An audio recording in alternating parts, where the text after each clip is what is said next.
Yeah, yes, sir. That'll get you ready for the Vikings and the Packers. And there's a look at the NFC North with the Bears on top, then Green Bay, then Minnesota. So there's some pressure on the Vikings here today on the road. And for more on that, down to Pam Oliver. Well, Joe, down this critical stretch of games, both teams are talking about a sense of urgency, but none more so than the Minnesota Vikings. Talking to defensive end Jared Allen, he says we're relying too much on other teams losing. We've got to make some noise of our own. I wonder if Allen thought this was a must-win kind of game. He said it may not be a must-win game. It sure is a you-better-win game, Joe. Yeah, well, and that's because they're at 6-5, and there are other teams at 6-5, like Tampa Bay and Seattle. Two teams the Vikings lost to earlier in the year. It's 45 degrees here on the 2nd of December. We'll have to save Adrian Peterson for later because the Packers will start with the ball. Randall Cobb from about 5 yards deep in the end zone. Returns it out to the 25.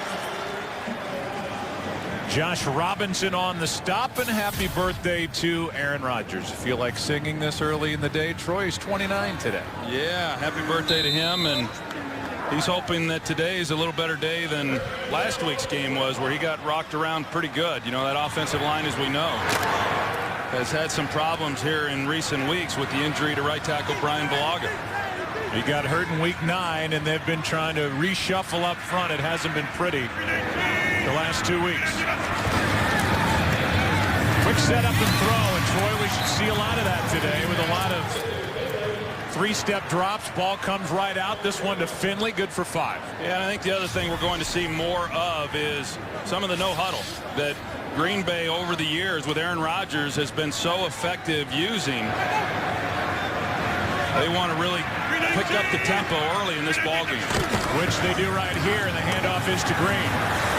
Alex Green, not much, gets 1.5 yards. Greenway on the stop, and so a 3rd and short coming up for the Packers, who come in 8th best in the NFL at converting on 3rd down at 42%.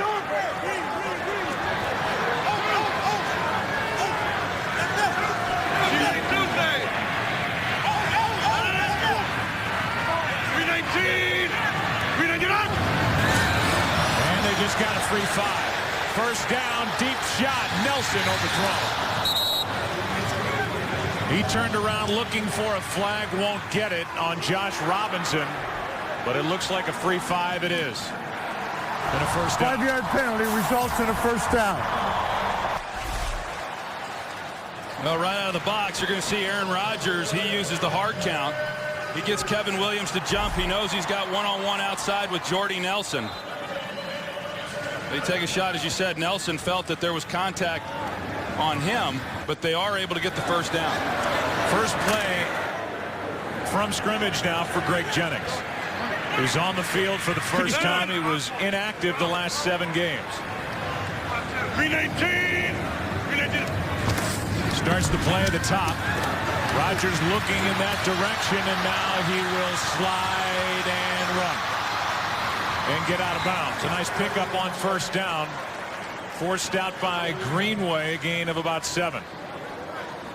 And we'll look at this Vikings defense, which has, over the last 6 games, really taken a step back and giving up, as you see on that top line, 28 points per game.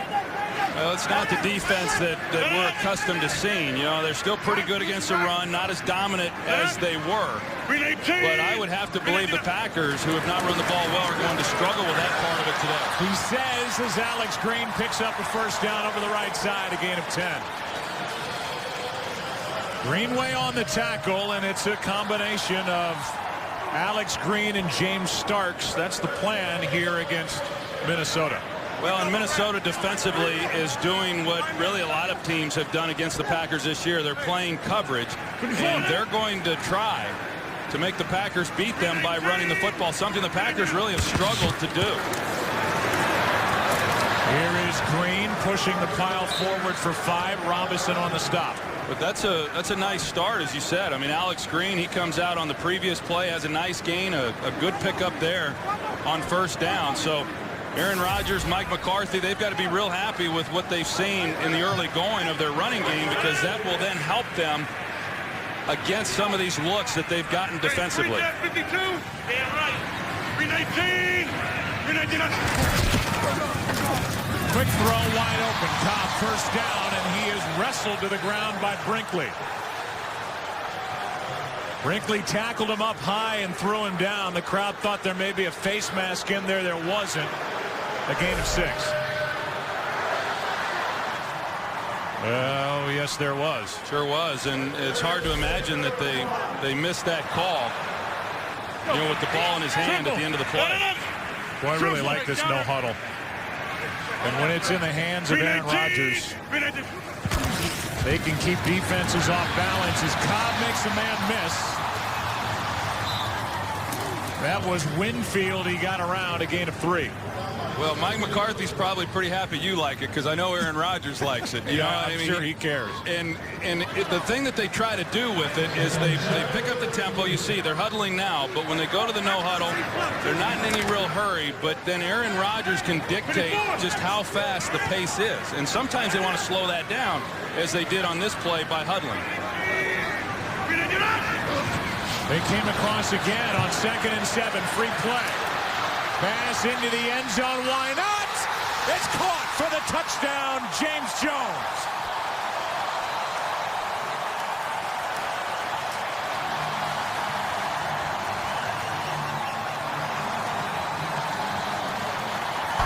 Offside, nose tackle.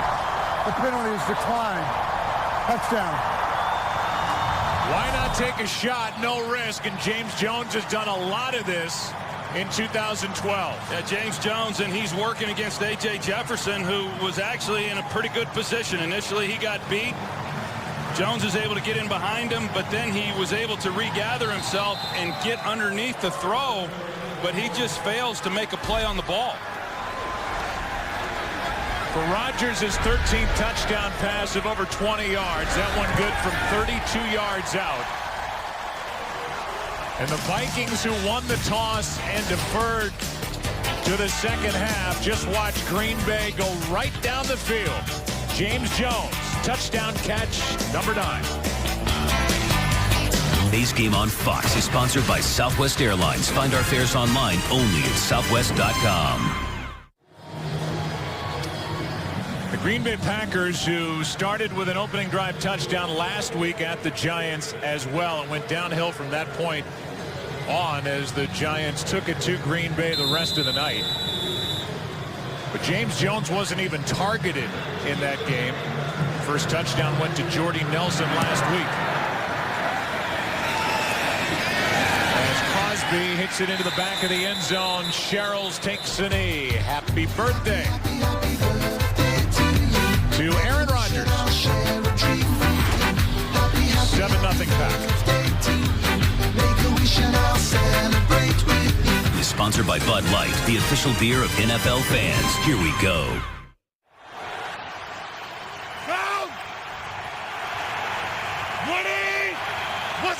Vikings start at the 20, and guess who? Right up the middle, Peterson gets 2. B.J. Raji was there to meet him initially. Christian Ponder, it was a bit of a controversial pick when the Vikings took him 12th overall last year in April's draft. Was at Florida State for 5 years. He graduated in 2.5 years, left with a master's degree. He's smart, good leader. He's been inconsistent. On 2nd down and 8, Peterson again, and he gets another couple. B.J. Raji again, the first one there, and we look at this offense, which starts the day ranked 22nd in the NFL.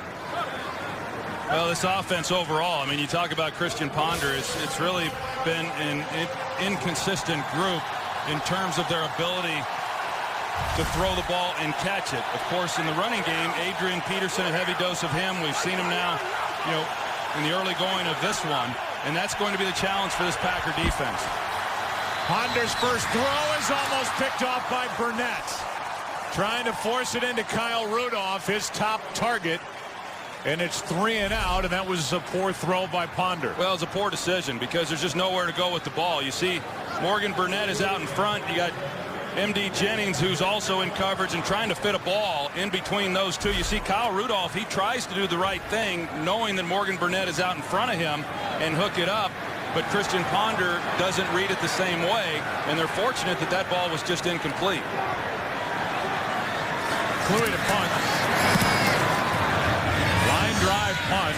A chance for Cobb from inside the 30.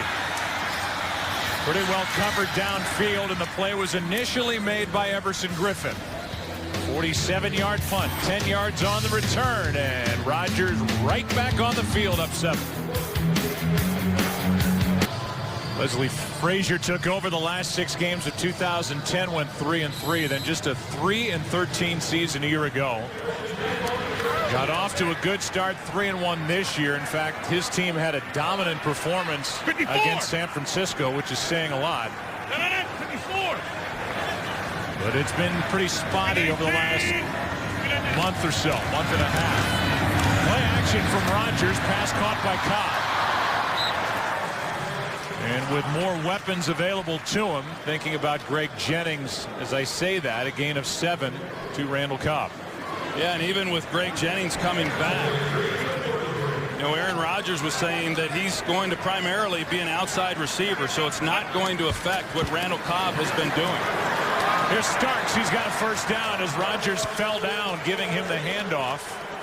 A gain of 6, and so far the running game has been getting pretty nice chunks on their first 2 drives. Well, you can tell in talking with Mike McCarthy, the lack of a running game has really been frustrating for him. And that's been going on for a long time. It's been a long time, you know, going back to 2009 since they've had one guy that they could really hang their hat on and rely on to be the workhorse of that running game. Here's John Kuhn. And just no room. Back to the line of scrimmage, that's it. You know, back in 2009, they had Ryan Grant. That's also the last time that they had a 1,000-yard rusher. He rushed for 1,200 yards that season, but you can see 38 games since they last had a 100-yard rusher, and a lot of that is because they've just had to split carries with a number of guys. But if they can get the running game going, it would sure help Aaron Rodgers in not having to constantly throw into coverage. Here's Starks as they set up a screen, and James Starks picks up 9. Harrison Smith, the rookie safety, out there to make the stop. Little different defensive front this week for this Green Bay Packer offensive line that they have to face as well. Of course, Jared Allen, you know, one of the elite pass rushers in all of football, is in somewhat of a slump. Hasn't had a sack in the last 3 games. But Marshall Newhouse, you know, a lot of focus last week on the left guard Evan Dietrich Smith, and then along with right tackle TJ Lang because of the changes that had to occur. Marshall Newhouse, he struggled some last week also, but does a nice job on that last play. Rodgers keeps it, has a man wide open, and a first down catch by Crabtree. 15 yards to Tom Crabtree, and you don't know where they're going to hit you. Now they get Crabtree involved. Well, and you don't know where Aaron Rodgers is going to be either, which I think is real important. So you move the pocket a little bit, try to take the hits off of him. And Mike McCarthy really doing a nice job. I've said it many times. I think Mike McCarthy is really one of the more underrated offensive play callers. I think he does an excellent job, and he's doing another excellent job in this game, really mixing things up. Of course, they're getting more out of the running game, too. Vikings are completely on their heels as Rodgers buys time and gets rid of it. Did you sense the amount of frustration that I did when you talked and asked Aaron Rodgers about the criticism he's received here in 2012 after being the MVP a year ago? Well, I think he makes a valid point, Joe. You know, I mean, I asked him what he thought of his season. Of course, he's had, by anybody's measurement, he's had an outstanding year. He's an MVP candidate, but you know, he said that sometimes he feels like he's critiqued to a different scale than a lot of other quarterbacks around the league, and I would have to agree. And that's a compliment to him. Rather than be frustrated by that, I think it's just a real compliment because the expectations are obviously so high. Here's a little inside shovel pass to Cobb, and that's well played by Griffin. First guy there was Ballard. Griffin on the tackle, so both those guys combined a loss of 2. That play didn't work. And now 3rd down and 12 coming up. Now Ballard does an excellent job of getting pressure inside, and then he's there to make a play. And we see Greg Jennings come off, and I know that that's the real issue, you know, is how long he can go. What's his stamina going to be? He apparently, in listening to the doctors, he's not at risk of injuring himself or making anything worse. They jumped again. Play continues. Rodgers is going to be sacked by Robinson. Rodgers got thumped at the end of that, but it looked like the Vikings came across early again, and they did. Offside. Defense. In the middle. 5-yard penalty. Repeat third down.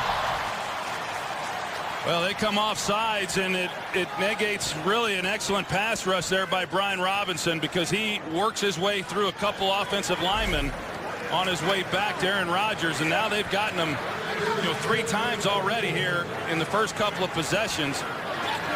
Leslie Frazier cannot be happy about that, but if you put on the film from last week against the Giants and you see that pass rush getting after Aaron Rodgers, you know that this defensive front was looking forward to the challenge of coming in here and getting after him as well, but they've got to be able to hold the line a little better. Low snap. Rodgers to the sideline. He's still perfect. Pass is caught for a first down by Jordy Nelson. A completion of 10 in front of A.J. Jefferson. Now, Jordy Nelson, he's a textbook route runner. You know, he does an excellent job, and A.J. Jefferson was probably still in a little bit of a fog on how he allowed James Jones to catch that touchdown pass on him. That's a big shot there as Jordy Nelson comes limping back to the sideline. He had a hamstring and an ankle earlier. Here's Starks left side. Lowers his shoulder, and a good tackle by Harrison Smith. How about that collision as the rookie from Notre Dame put James Starks right on his back. Well, that's what they like about Harrison Smith. This staff had an opportunity to spend some time with him last year at the Senior Bowl, so they were very familiar with him when the draft rolled around, and he's had an excellent rookie season. In fact, he's one of the reasons, he, along with the return of Antoine Winfield, as to why this pass defense is so dramatically improved from where they were a year ago. Pass is caught. That's Jones. Touchdown. But a flag is down on the near side. Touchdown for the moment. Holding. Offense, number 70. It's a 10-yard penalty. Repeat second down. They get right tackle T.J. Lang to take points off the board. T.J. Lang, and it's Brian Robinson who he's trying to block. And we saw the move that Robinson made a couple plays ago. You know, I didn't see a lot there, Joe, but he got beat. And when he got beat, you saw him reach out a little bit, and that's what they saw. But I really didn't see much of a hold. It was an excellent route by James Jones. They were doubling him on the outside, and they worked A.J. Jefferson again. And he was able to get open for the touchdown, but it comes back because of this holding penalty right there, and I just didn't see much. So now second down and 20.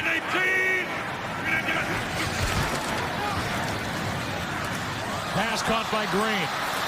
Alex Green spinning initially, and he picks up 12, eventually brought down by A.J. Jefferson. Third down coming up. Well, it's an excellent job by Aaron Rodgers knowing where his outlet is and coming to the check down. Chad Greenway, he slipped on the play. Otherwise, he's able to come up and make a better play, a better stop on that. But this is a big third down for Minnesota. You know, they were not good on third down last week, and that has to improve. 10 of 11 start for Rodgers.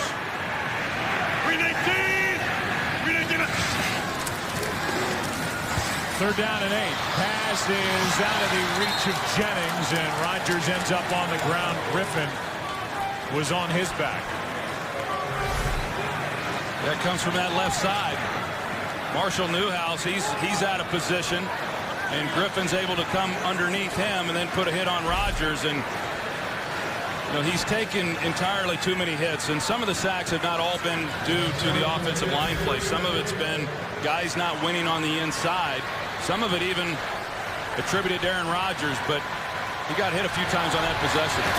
This has been anything but automatic in the the problems continue, but it hits off the left upright and goes through. Maybe that'll change the luck of Mason Crosby, who is having a brutal stretch. 10-0 Green Bay, first quarter at Lambeau. This game on Fox is sponsored by the all-new Ford Fusion. Go further.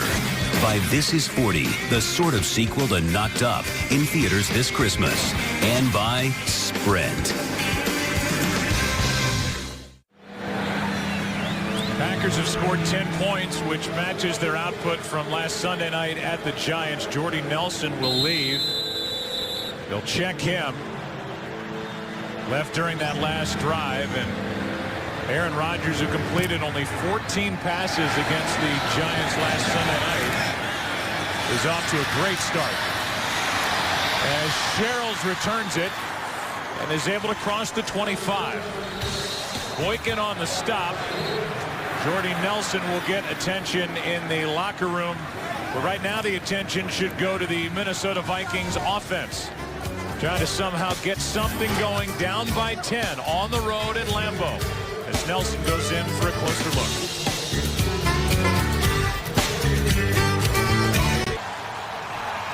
Your opinion, Troy, a little one-sided so far? They need to do something here. 20. What's up? Peterson right up the middle. Gain of 4. We saw Nelson leave. Let's check in on the field with Pam Oliver. But Joe, Jordy Nelson came up gimpy after being hit out of bounds earlier. Nelson has a hamstring injury and he's questionable. The Packers won't say right now if it's the same hamstring that caused him to miss 2 games earlier. Back to you. All right, thank you. And so Jordy Nelson will get that looked at. They're already dealing with a hamstring of Clay Matthews again. Hand off to Peterson, a lot of Adrian, and he carries the pile forward about 1.5 yards shy of a first down. Brad Jones, who is making his 6th straight start at inside linebacker, made the stop, and here is the defense for Green Bay. Who stands out to you? I know they missed C.J. Wilson. Yeah, they sure do. And this defense has got to play better than they did last week. I think the focus certainly was, on the struggles offensively, but I saw some awfully poor performances by some players on this defensive unit against the Giants. 20. What's up? On 3rd down and 2, here he is again, and he got the ball on all 3 plays, picks up a first down out to the 45. Let's go to Kurt Menefee for a game break. All right, Seahawks and Bears. Chicago's defense creates a turnover, and the offense turns it into points. Earl Bennett doing the style up and over and into the end zone. 7-0. Bears for the lead right now in the first quarter. Joe, Troy, and Pan. All right, thanks. We'll see them in a couple of weeks against the Green Bay Packers in Chicago. 34 takeaways for that Chicago defense. Leading the league. Here's Peterson again. I mean, it's an unprecedented return from a torn ACL to make opening day. And he hasn't slowed down. He's putting together a career year, which is remarkable. Well, it is unprecedented. It's amazing, what he's been able to do, not only to return and not miss a game, Joe, but to be better than he's ever been. I mean, he's on pace to have a career year, and that's really a testament to how much time he put in to his rehab and get himself prepared for this year. Play action from Ponder, and that's Rudolph on the outside. The tight end picks up a first down. We talked about how this drive, their second possession, because of what had happened by the Packers offensively, that they needed to get things going. They needed to get it going, one, so that they could rest their defense. But, they started off horribly last week in that loss to the Chicago Bears. They got sacked on the first play of the game. On the second play of the game, or the second possession, they've got a drop ball on 3rd down. Adrian Peterson fumbles on the 3rd. I mean, they just could not get anything going. So this is an important possession for them. Ponder has time. What a catch. Crowd reacts as Rudolph makes a left-handed, one-handed catch, a gain of 5. Well, there's no doubt that Christian Ponder, without Percy Harvin in the lineup, Kyle Rudolph has been his go-to guy. And he talked about it. He says he has great chemistry with him. They're very close friends. away from the field, and it does carry over to the trust that he has in him on the field. Now, if you've got a guy who's making one-arm acrobatic catches like that, then that helps develop a little bit of trust too.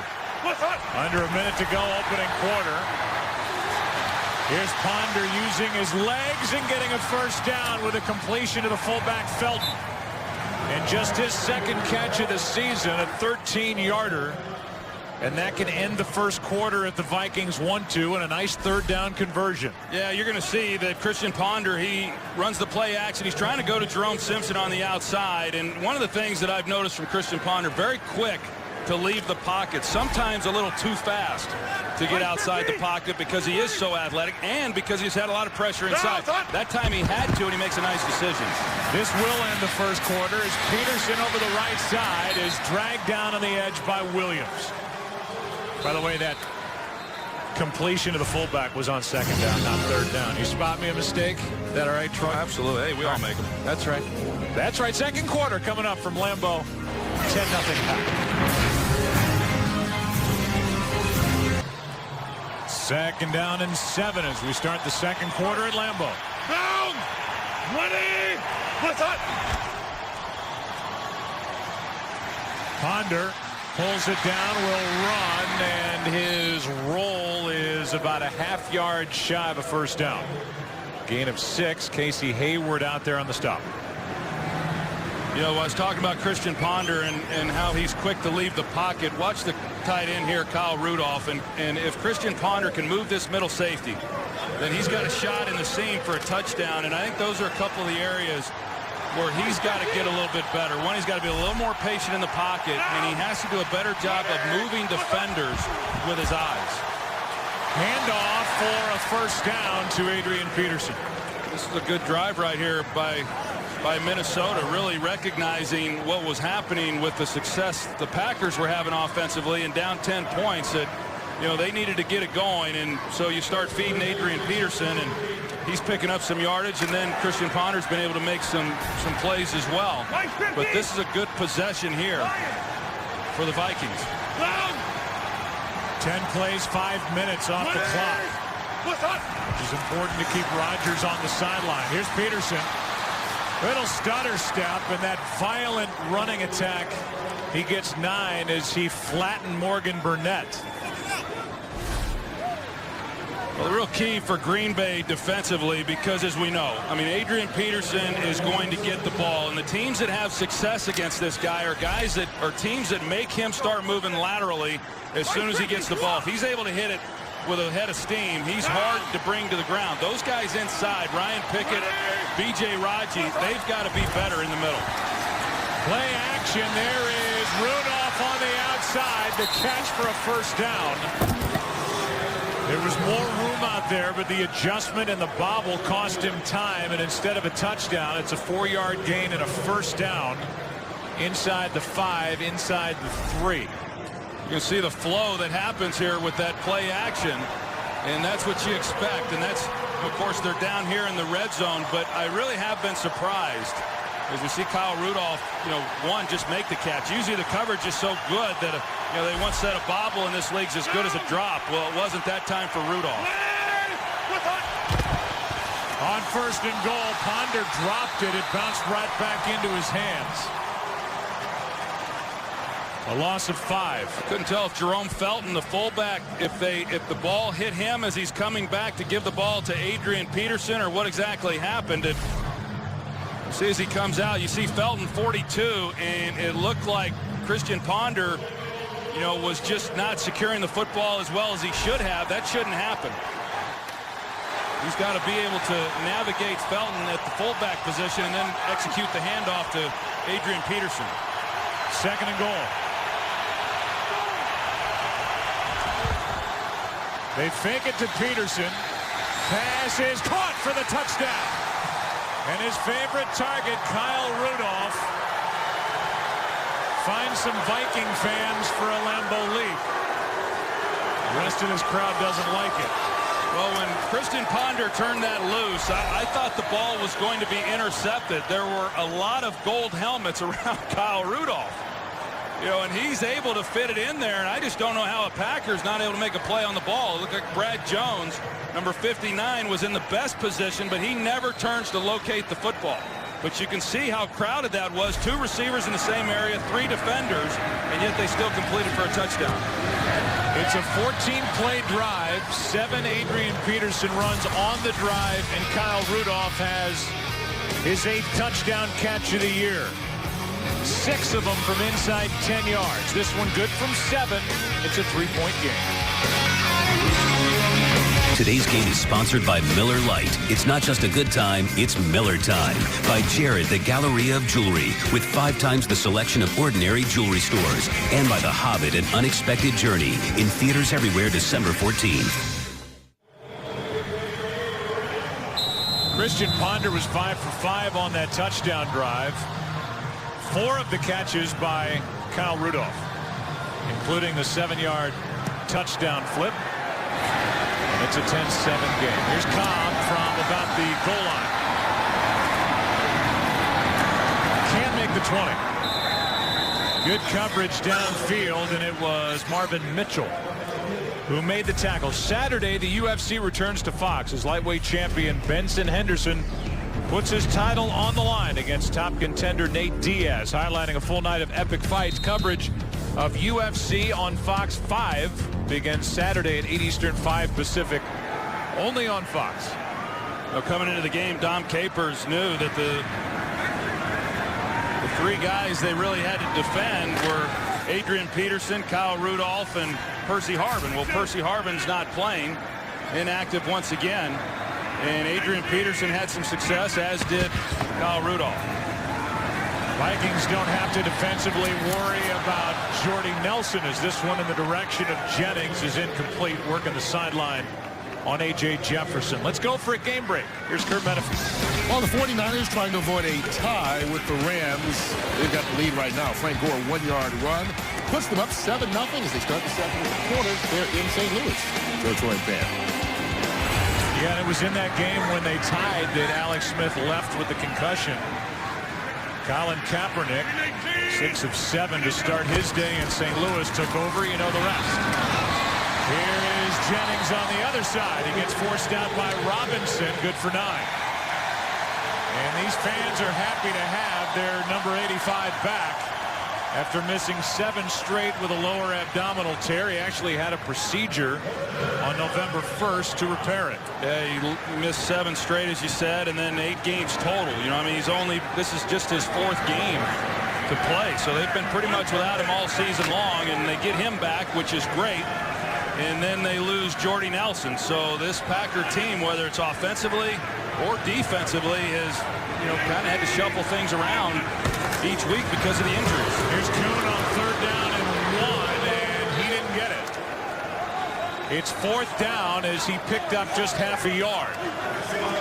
Jared Allen, who's known for rushing the quarterback, made the stop. It's 4th down and a punt coming from the Packers. Yeah, he squeezes it hard. I mean, he collapses on the outside, and he's the one who's then able to stop Kuhn. And, you know, defensively, that's just an outstanding job on their part in giving up scores on the first 2 possessions. Their own offense goes down and picks up a touchdown, and to force a 3-and-out. That's a nice job. Sherrill's waiting for the punt from Mastay, who hits a good one. With a hang time, and Sherrill's from outside the 30. Penalty flag is down, and Sherrill's is down at the 46. 15-yard return after a 44-yard punt. Yeah, we'll see who the penalty's on, but if it's against the Vikings, boy, that's going to hurt them because they had just gotten themselves in great field position to start this drive. Usually is against the return team. Ed Hockley give the call. Well, the punt was in the air. The illegal block in the back by the receiving team, number 34. That's a 10-yard penalty that's enforced from where the punt was caught. Minnesota will keep the ball after enforcement of the foul. 1st down. It's against Andrew Sendejo for that. Into the back of Jared Bush. And that great field position is gone for the Vikings, who trail by 3. Little imbalanced with the inactives, especially as far as firepower is concerned. Their top receiver for the Vikings is out, but look at the list for Green Bay, including Woodson and Clay Matthews and Shields. Here's Peterson, left side. Not a ton of room, but he makes the most of it. Picks up 4. And that's not even including, Troy, that Cedric Benson now is lost for the rest of the year. Desmond Bishop hasn't played at all this year. Bulaga's on IR. DJ Smith, Nick Perry, Brandon Sane, one of the running backs. It's been a long year injury-wise for the Packers. Yes, and the loss of Clay Matthews clearly helps the Minnesota Vikings in terms of being able to protect better and not having to worry about the pass rush, but also in what they want to do in the running game. They want to run it more to the left side as they did on that first down play, because that's normally where Clay Matthews would be. Peterson started to the left side, then comes down the line of scrimmage and over the right side gains 2. We're a 3rd down coming up, manageable 3rd down for Christian Ponder. Yeah, Adrian Peterson talked a little bit about it and said that, he is most comfortable going to his right. But because of Clay Matthews not being in the lineup, Bill Musgrave, offensive coordinator, they've talked about, hey, we want to run it to the left side and try to take advantage of a guy who we all know is a great pass rusher, but he's also an excellent run defender, that being Clay Matthews. Packers bring a blitz. Pass is incomplete, no flag. Aroma-Shadu out on the edge, defended by Devon House. And Ponder told us he was going to attack number 31. He sure did. And Aroma-Shadu, it looked like when he was trying to come out of that route, there might have been some contact. Christian Ponder certainly thought so. But yes, that's the guy. And Casey Hayward, who's been manning that outside corner position, in a lot of their packages. Last week, they went with Devon House because of the size difference and him being able to match up with Akeem Nicks of the Giants. And they're keeping him out there again today. Good punt. Packers almost got there off the foot of Kluwe. Returned by Cobb, who got tripped. Knocked down at the 24, 58-yard punt. 9 yards on the return. 3-point Packer lead. They have the ball. This game is sponsored by AT&T. Rethink possible.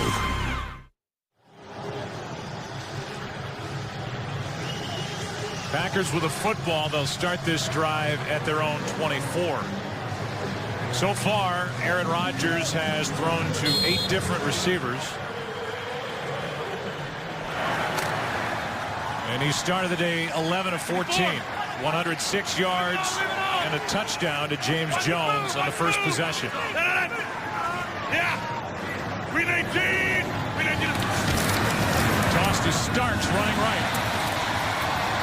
There's been some running room out there for Green Bay as Starks gets 8. Harrison Smith on the tackle.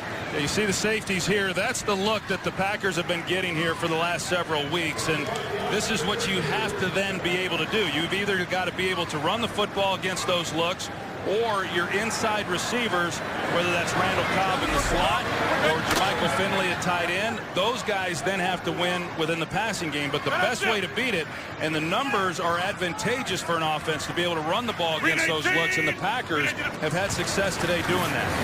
Here's Starks, who spins, penalty flag in the area of the hole. Thrown by the umpire, who is standing behind the offense, and it is a hold against Green Bay. Holding offense, number 74. 10-yard penalty. Repeat, second down. So they get Marshall Newhouse, who had a rough day back in 2009 as Allen got him for 4.5 sacks in a game. And this time he's holding Griffin. Yeah, Griffin, he's been noticed already in this game and some of the pressures that he's been able to get. Marshall Newhouse, of course, the left tackle, and the shuffling of that offensive line. You knew some changes were going to have to occur if they lost a tackle, which they did in Brian Bulaga, because their 6th offensive lineman, Evan Dietrich Smith, was a backup center and guard. So the one injury at right tackle affected 2 positions.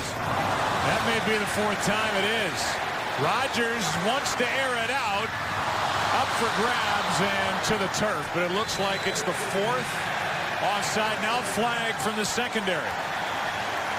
Trying to force it into Cobb, and it could be 2 fouls against Minnesota.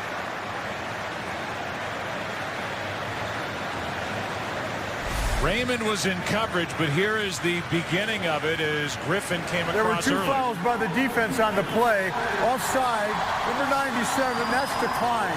There's also pass interference. Number 41, over the back. The ball is placed at the spot of the foul. It's automatic first down.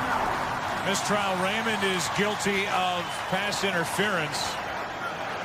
He wants an explanation. Didn't look like a ton there, but he may have gotten there just a bit early, and it's an 18-yard penalty against number 41. They got there a little too soon. Mistrial Raymond, who began the year as the starter, played the first few games and then was injured. As you see the contact that was made, and then they came with Jamarcus Sanford, and they've been rotating those guys for the last couple of weeks. But in today's game, Leslie Frazier was saying that Raymond would get a bulk of the playing time because he's better in pass coverage than Sanford is, but they got him for contact before the ball arrived. By the way, that was a bad spot as Cobb carries it. That penalty against Raymond was at the 41.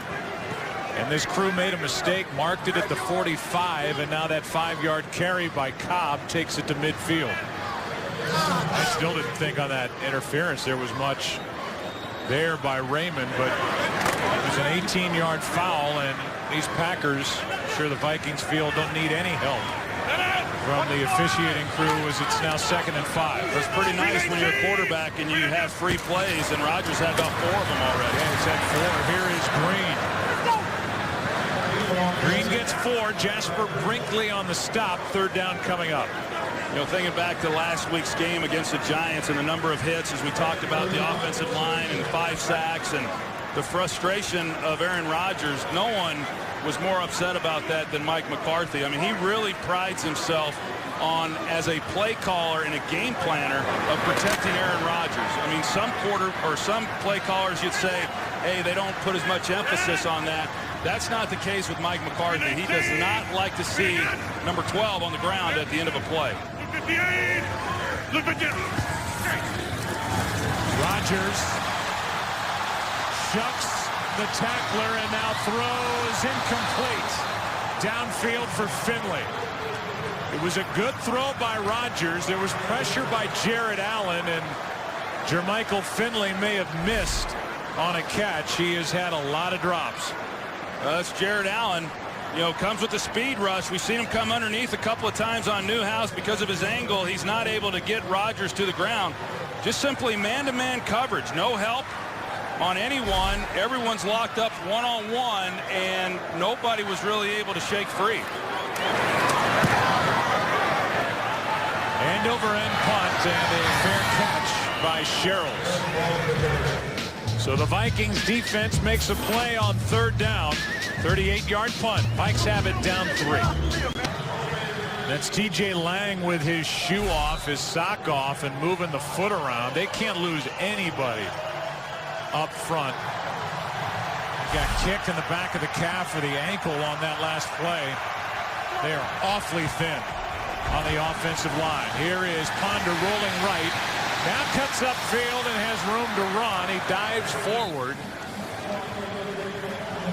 And he gets about 9, maybe 9.5. So while we play here in Green Bay, this is a big deal and a big weekend, Week 13 in the NFC North, and really for the NFC wild card playoff picture. That game in Chicago is a big one with Seattle and the Bears. Yeah, it's big because of the NFC North and the implications within this division, and then also big as far as wild cards go. Seattle certainly in a position to earn one of those. Handoff is to Peterson. And Adrian Peterson got nothing.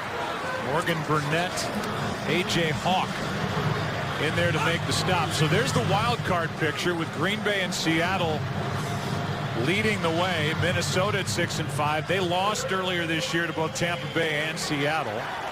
Seattle at last check was trailing in Chicago, and they are with under 4 to go in the first half at Soldier Field. It seems like Washington and Dallas still alive. First down for Adrian Peterson down the sideline. Adrian Peterson is inside the 20 and going to score. Touchdown, Peterson. Vikings take the lead. 82 yards for the game's best back. I'm not sure it should have been more than about a 5 or 10-yard gain on the play. I mean, an excellent back, clearly. But you're going to see some awfully poor tackling and poor play by this Green Bay Packer defense. Morgan Burnett, who missed a number of tackles last week. M.D. Jennings, the safety play was not very good in that game against the Giants, and it was not good on this play either. Just entirely too many missed tackles. Now, Adrian Peterson is a tough man to get to the ground.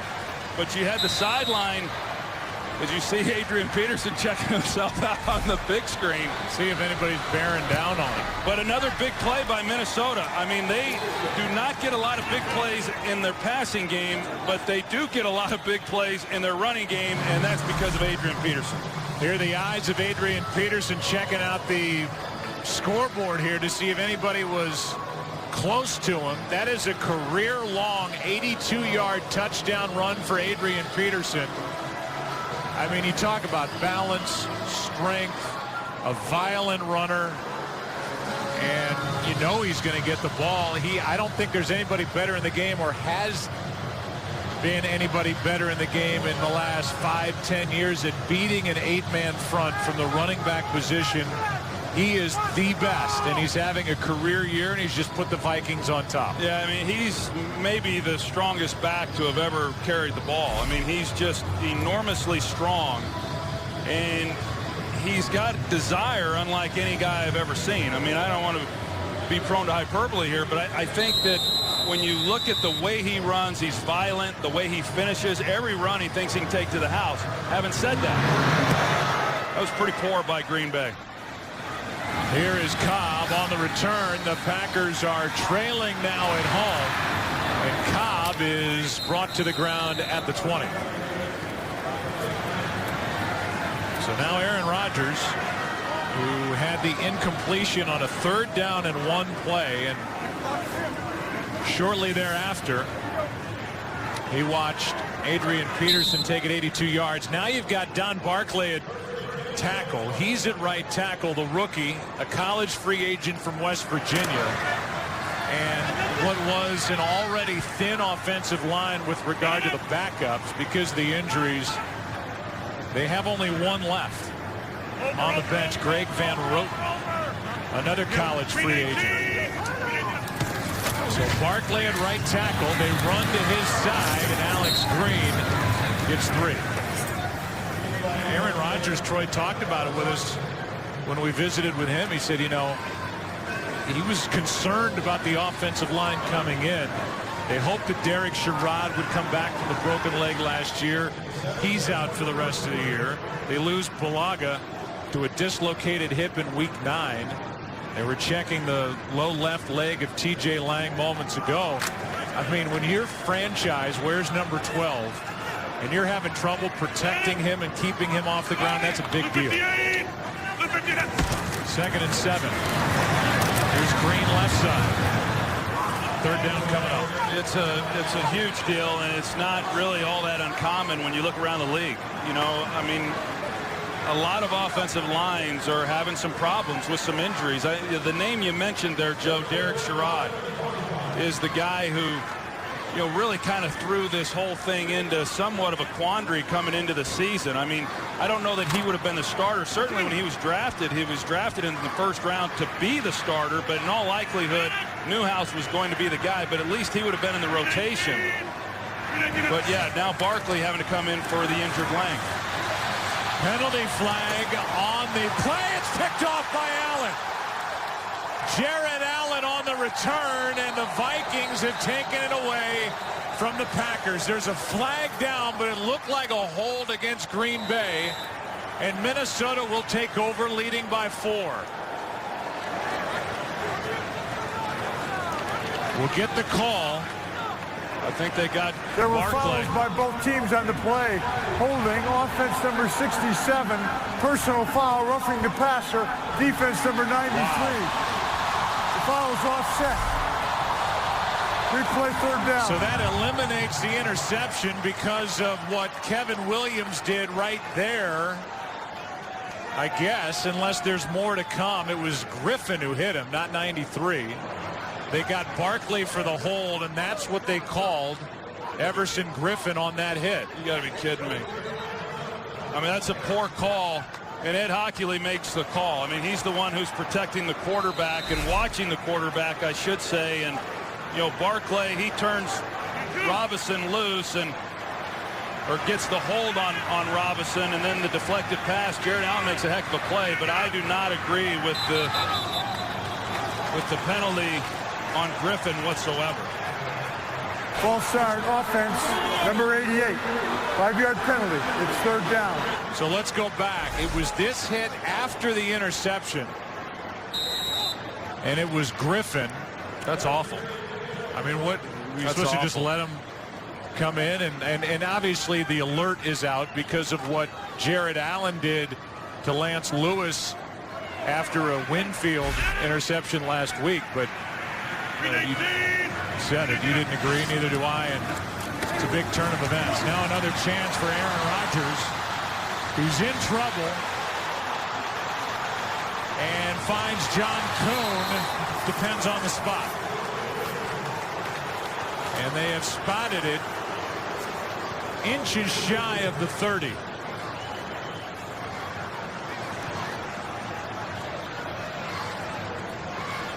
You're going to see this look here, and Randall Cobb, he's the one who's got one-on-one coverage down the middle, and that's the guy who has to win, and that's who Aaron Rodgers is looking for, and this is what they've not been able to do. And so as a quarterback, you know where you have to go with the ball, and that guy has to win. Now he's going up against a Pro Bowl corner in Antoine Winfield. Very hard to shake that. Cobb unable to. Mike McCarthy is thinking about it, but is going to send Mastay, the punter, on at 4th and inches. Yeah, I just don't think there's any way that he can take that chance, and it was awfully close. It was close when Kuhn was eventually touched. Obviously on the catch he was short of the 30. But then by the time he made that second move and was touched, he was close to crossing the 30-yard line, or at least getting to it, breaking the plane of it. Well, Mike McCarthy got a gift already on that possession by not having the Vikings inside the 20-yard line with the football. So a punt here, a pretty good thing for the Packers. McCarthy could have challenged that spot. He doesn't. And the return by Sherrill. Well played by DJ Williams downfield, just a 2-yard return. All new episodes on Tuesday night, a fun night on Fox. New episodes of Raising Hope, Ben and Kate, New Girl, and The Mindy Project. That starts Tuesday at 8 Eastern, 7 Central, here on Fox. Adrian Peterson starts this drive on the sideline after his 82-yard touchdown run.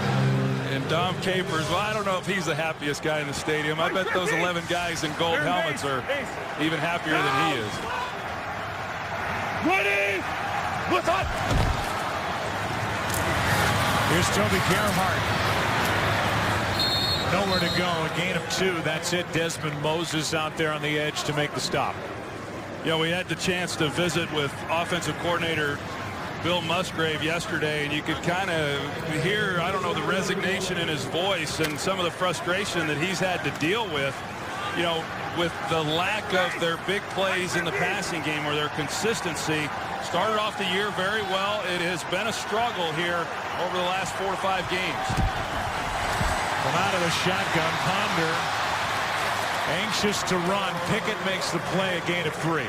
And really, a lot of times, Joe, just not a lot there. I know the Vikings fans at home that watch the games and watch this team every week wonder, hey, what's happening with Christian Ponder, you know, and sometimes, as I said, he can do things a little bit better, but he's a talented guy, and watching it, sometimes you wonder where he should throw the ball because there's just nowhere to really go. 2 minutes left, first half at Lambeau. First quarter pretty much dominated by Green Bay. Second quarter, all Minnesota. They lead by 4, have a 3rd and 5, 2 minutes left.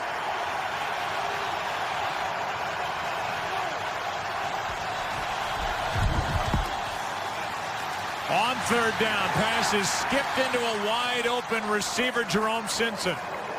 And Simpson, who has not been the impact they thought he would be, bringing him in from the Bengals, it just never got to him. No, there was pressure inside. Charlie Johnson, he doesn't secure the left side of that interior offensive line, and so Christian Ponder right at the end, you know, he's got someone in his face. Hard to make an accurate throw then as the quarterback, and Jerome Simpson, who, you know, coming off a tough game last week, he runs a good route. That should have been completed for a first down. Vikings do not have a completion to a wide receiver so far in the half as Cobb takes it in. Going backward and now nowhere to go. A return of -9 yards after a 51-yard punt by Kluwe. And with 3 timeouts remaining and 1:42 on the clock, Aaron Rodgers will set up at the 7. No, you see Randall Cobb, he gets the ball, which is fine, but then you start running back towards your own goal line, never a good thing. And you know, Mike Prefer, the special teams coach for Minnesota, has got to be pretty happy with that cover unit. You know, they're on the punt. They're hoping they pick up the first down to keep the ball out of Aaron Rodgers' hands, but you're punting the ball to a dynamic returner, and you cover the way they did and now pin the Packers offensively inside the 5-yard line. Yeah, inside the 5, because while we were showing the replay and you were talking, the announcement by Ed Hockley, an illegal block in the back, so half the distance to the goal line. Now this drive starts at the 3.5-yard line. 319.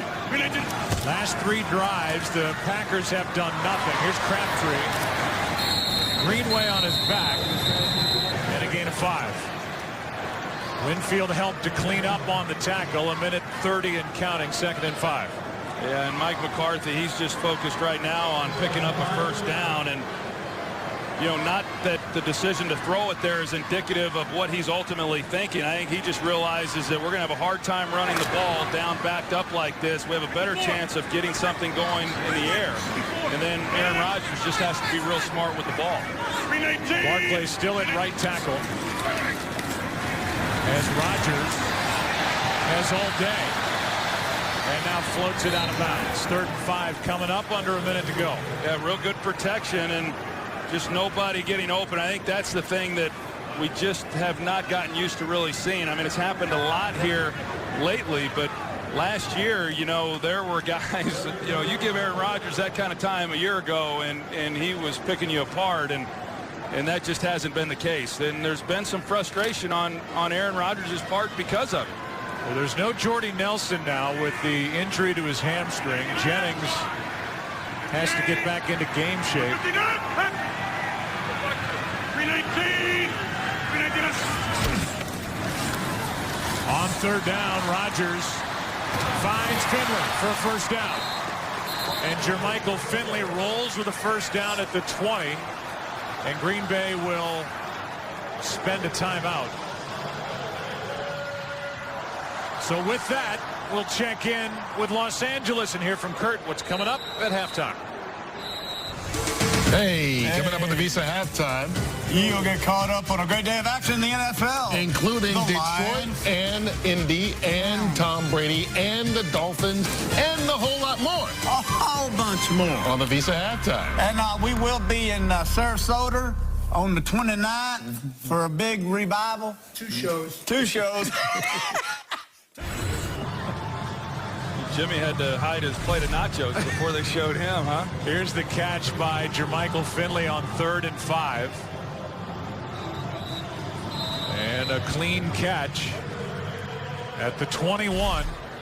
Timeout taken, 2 left, 40 seconds on the clock for the Packers. 50.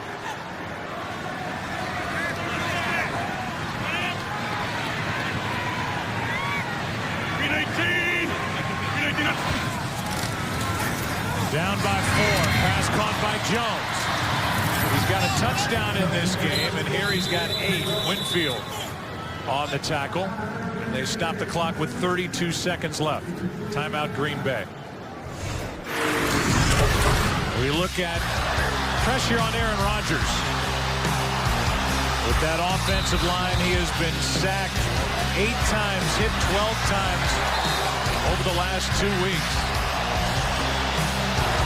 And that hit right there avoided a deflected interception.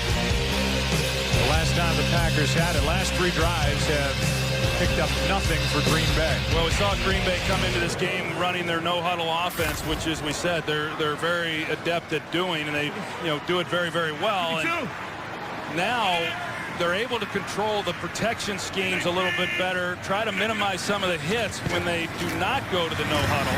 Quick throw to Cobb. He's got a first down. And up just shy of the 45-yard line. Timeout is taken by Green Bay. They're out of timeouts.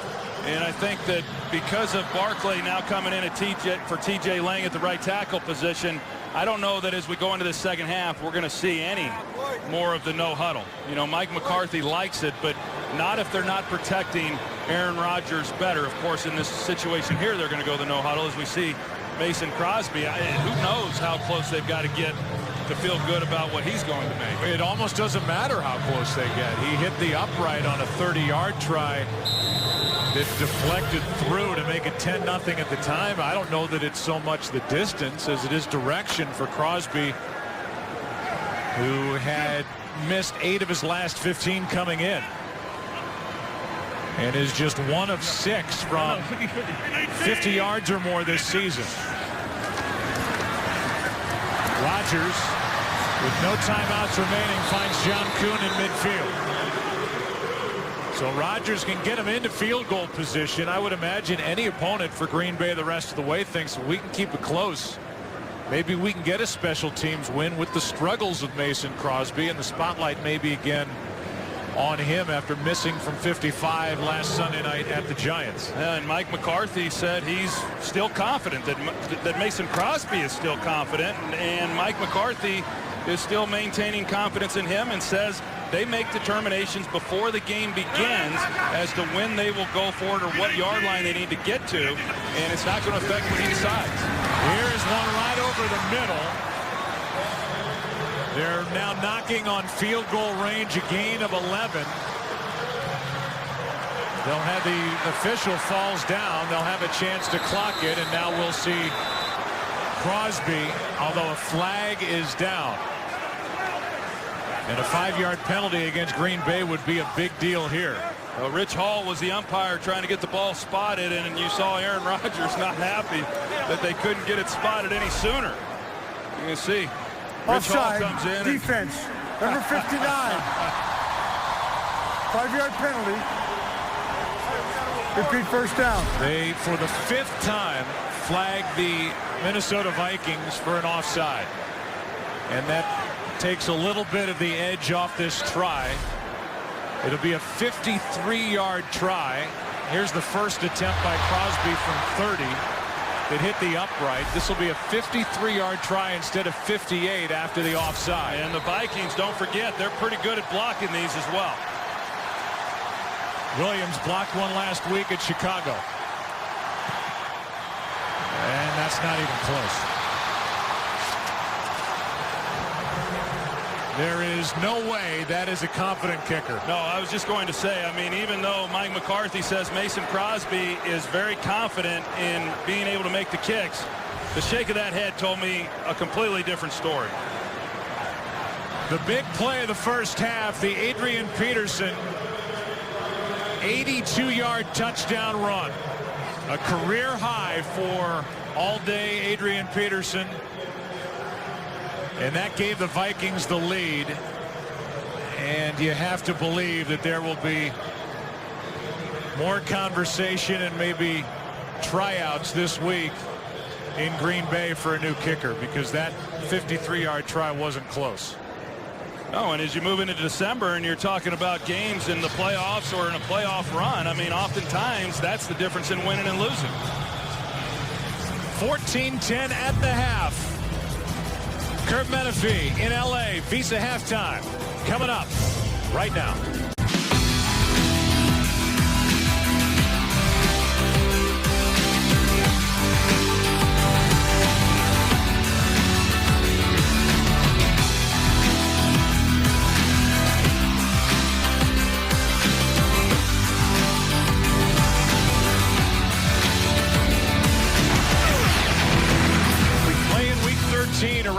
NFL. Big implications with the result of this game. You can follow your favorite team all season long. Just go to itunes.com/NFL. In this border rivalry, you've got the Green Bay Packers at second place in the North at 7-4. You've got Minnesota right behind them at 6-5, and that whole pool of teams in the NFC playoff picture at 6-5, 5-6 with Dallas and Washington. And now Crosby's problems continue. He kicks one out of bounds to put the Vikings at the 40. Kicking the ball out of bounds by the kicking team. The ball will be placed at the 40-yard line. Minnesota ball, first down. Just can't get much worse for Mason Crosby. Let's go down to the field and Pam Oliver. Well, Joe, Leslie Frazier was ticked about the team's penalties. He called them stupid, just stupid. As far as making Aaron Rodgers' life uncomfortable, he says it doesn't mean anything if we don't bring him to the ground. As for the Packers, Mike McCarthy said he will help Don Barclay at right tackle. Meantime, TJ Lang is out with an ankle injury. Jordy Nelson is out with a hamstring, Joe. Here's Peterson as he spins his way down inside the 30. Down the sideline, and what a great start to this second half for the Vikings as Adrian Peterson carries it over that left side for 48. Good block by Aroma Shadu to help spring it to a big play, and this thing starts with a jolt. See right here, they bring the safety up. Morgan Burnett is in a position to make the play, and he fails to do so, and poor tackling once again by the Green Bay Packers. You see the hit in the back, and here is Peterson again. Lowers his head, and on first down gets 4. A.J. Hawk on the stop. I mean, this Vikings offense has really been unable to do anything throwing the football, and they only have moved it because of Adrian Peterson, and now 2 huge runs, the one for the touchdown and then the one to start this second half. And Dom Capers, he brings up the extra defender, and they're there to make a position or make a play on the ball, and they just fail to do so, and the effort's just not real good. Ponders only had 5 completions. Looking for number 6. End zone picked off. And it's Morgan Burnett with the 17th Green Bay Packer takeaway this season, and that was a gift from number 7. Yeah, it really was. And when you're scrambling out to your right, you really can see all the danger. And that's the nice thing about being able to stay on the move.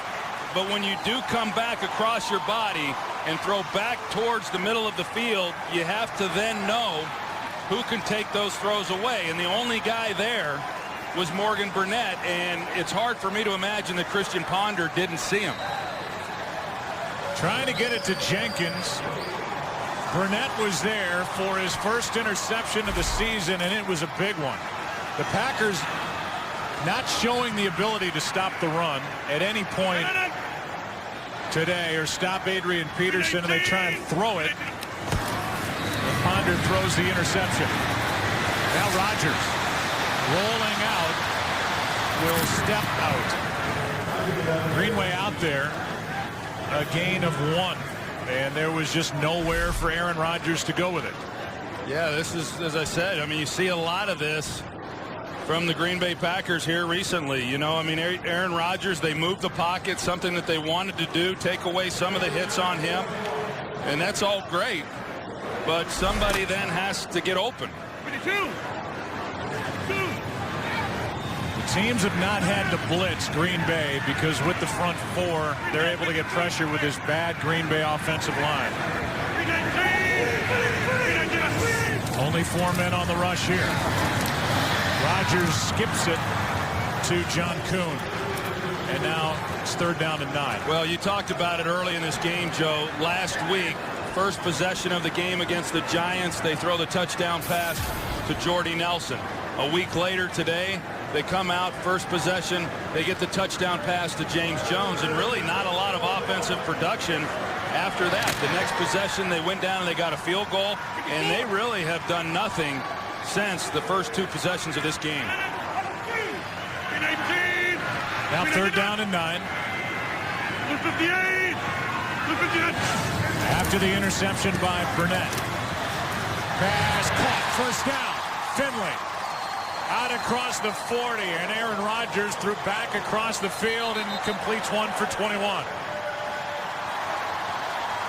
Well, the Vikings, again, they play coverage with the safeties. You see them playing deep, and then there's the middle of the field, and that's what your Michael Finley has to be able to do. That time, Chad Greenway is the one in coverage, and Finley has to be able to shake, whether it's Greenway or anyone else, but that inside guy has to win. And Jermichael Finley is good enough to do that. He just hasn't done it consistently enough. Here's Green right side. Alex Green spins his way to the 48. A gain of 6. Harrison Smith, the rookie, on the stop.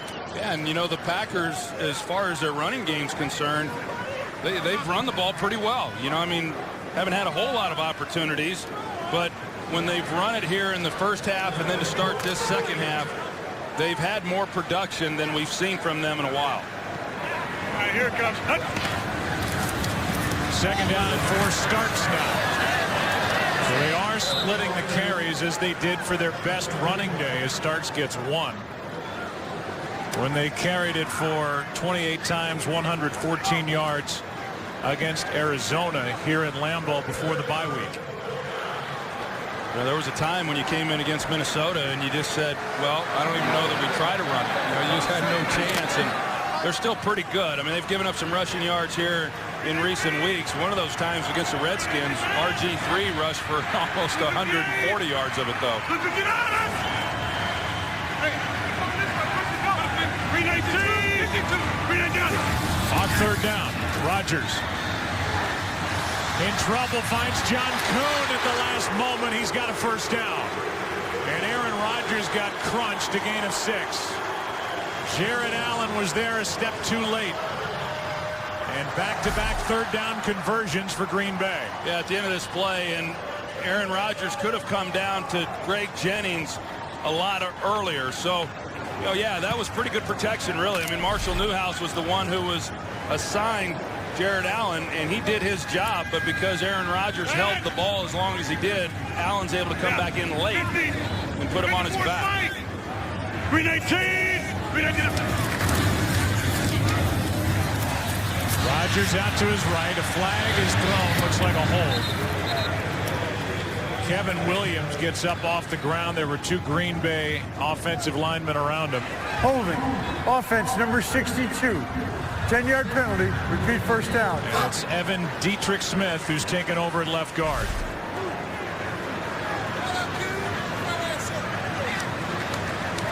You see, he just gets out of position. You know, so many times these holds is guys just don't move their feet well enough, and there's a lot of bodies in there in the middle, so he can work off of the center, Jeff Saturday, and then he's got Newhouse to his left side, but he gets beat right away, and that's generally when guys immediately go to grabbing. 4th time today, Green Bay's been called for a hold. It's 1st and 20. Here's John Kuhn.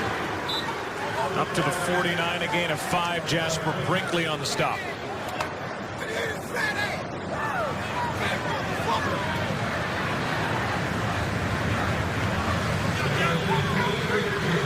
So second down and 15 for the Packers as they trail by 4. 14 unanswered points scored by the Vikings after a 10-0 lead put up in a blink by Green Bay.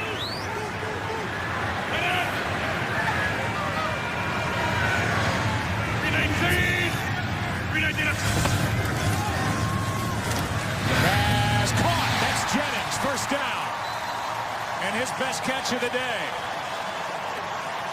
Had 1 in the first half and now gets this one on 2nd and 15 for 18 yards. Now, if there was any question as to whether Greg Jennings was healed from that abdominal tear, I mean, that was a pretty good test there, having to stretch out for it, and he's able to make a play on it. You're right. I mean, a heck of a catch. 24. 319. 3 guys in the backfield tossed as Starks running left. Harrison Smith on the stop, a gain of 4. Yeah, so now the Packers are starting to get something going again, and try to get into some type of rhythm. Even though the passing game has kind of been hard to come by. It's continued here in this second half with Aaron Rodgers, having time and not having anywhere to go really with the football. They like seeing, the best part about this drive for the Packers is seeing Adrian Peterson over there on the bench. Here's Starks. Brinkley on the stop. A loss of 1. Let's go. So now it's 3rd down, and keep in the back of your mind that they don't know what to expect with Mason Crosby. I'm not going to say it's 4-down territory, but it's definitely a possibility. Well, I'm almost of the mind to say we do know what to expect. I mean, it's that last, and then, to come out to start this second half and then kick it out of bounds. Unbelievable.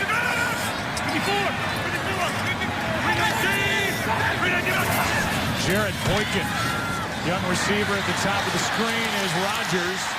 Throws for Boykin, incomplete. Now it's 4th down, and Crosby started onto the field and comes back. Well, they're being waved on to stay on the field, the offense is, and so Joe, contrary to what Mike McCarthy said to us, I mean, as far as, hey, I'm going to make it, he would kick this field goal. I mean, there's no doubt that he would kick it and make it a 1-point game. But I think for the first time, Mike McCarthy's showing that he's lost some confidence in Mason Crosby. Or maybe total. Instead of a 47-yard try, if nothing else, it forces Minnesota into a timeout. 4th down when we come back for Mike McCarthy's team trailing by 4. By Southwest Airlines. Find our fares online only at southwest.com. By Charles Schwab. Let's talk about giving your portfolio a better chance to grow. Talk to Chuck. By Ram Trucks. Guts, Glory, Ram. And by Microsoft Surface. During the timeout, Mike McCarthy changed his mind. A 47-yard try by Mason Crosby.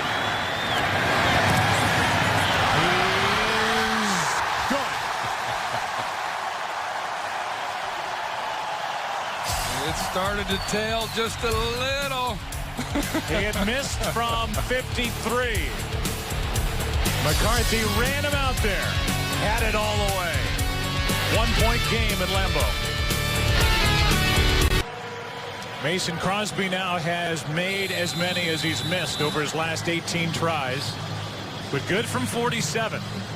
After missing wide right from 53 just before the half. He kicks it away, and on the return, it's Sherrills backing out of the back of the end zone.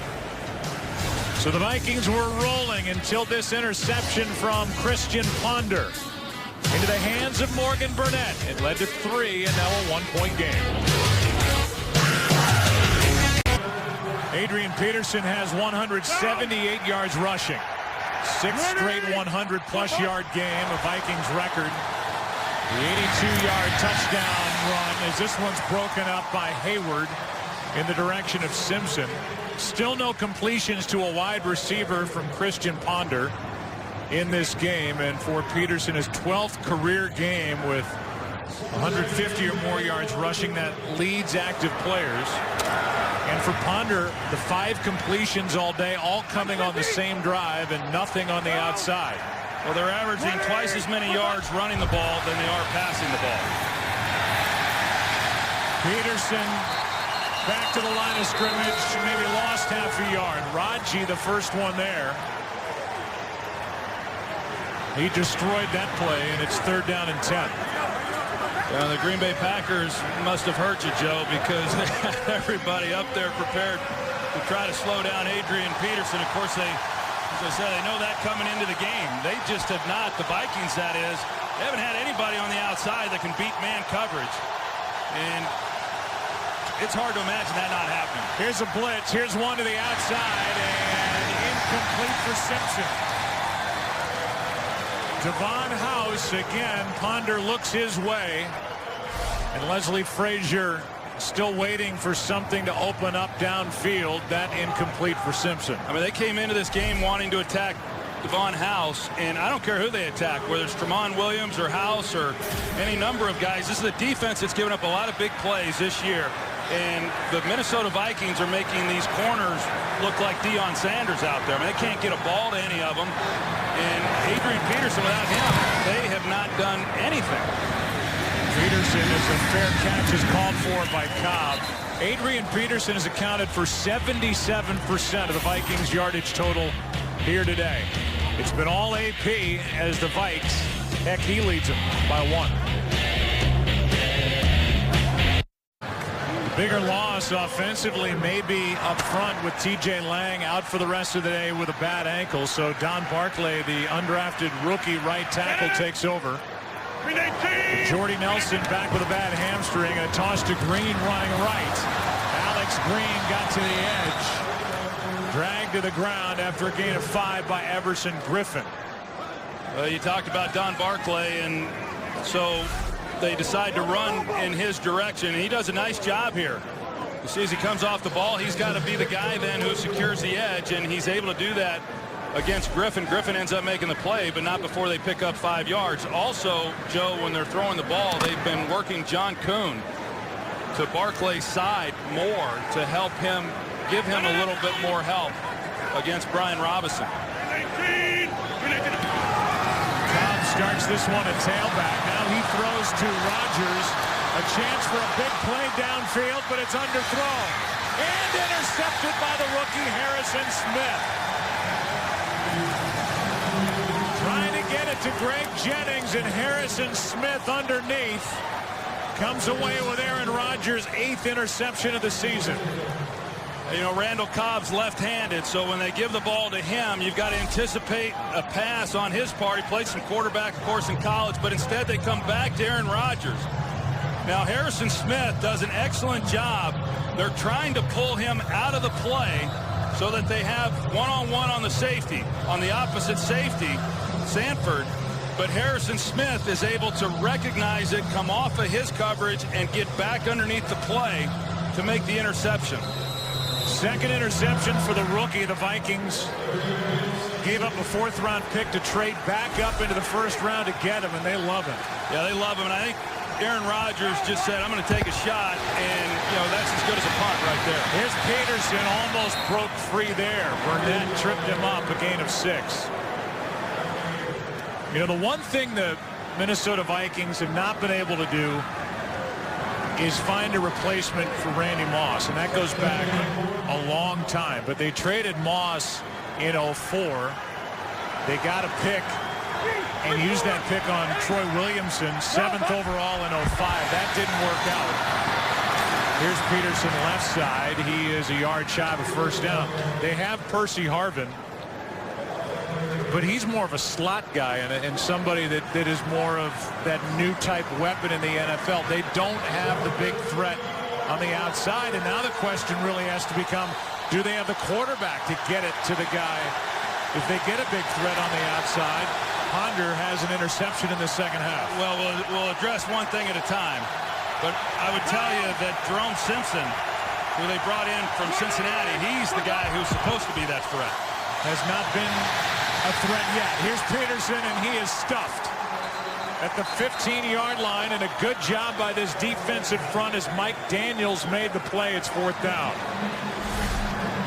I mean, look at all these people. I mean, there's 10 guys up there within 5 yards of the ball. Morgan Burnett, the only one playing deep, and after getting 6 yards on 1st down, the Green Bay Packers are able to hold and force a punt, and another 3-and-out for this Minnesota offense. And I mean, you talk about Dom Capers, and defensively, this is going to be another game where statistically it's going to look very good. When they face great quarterbacks, Drew Brees, Eli Manning, they have really struggled.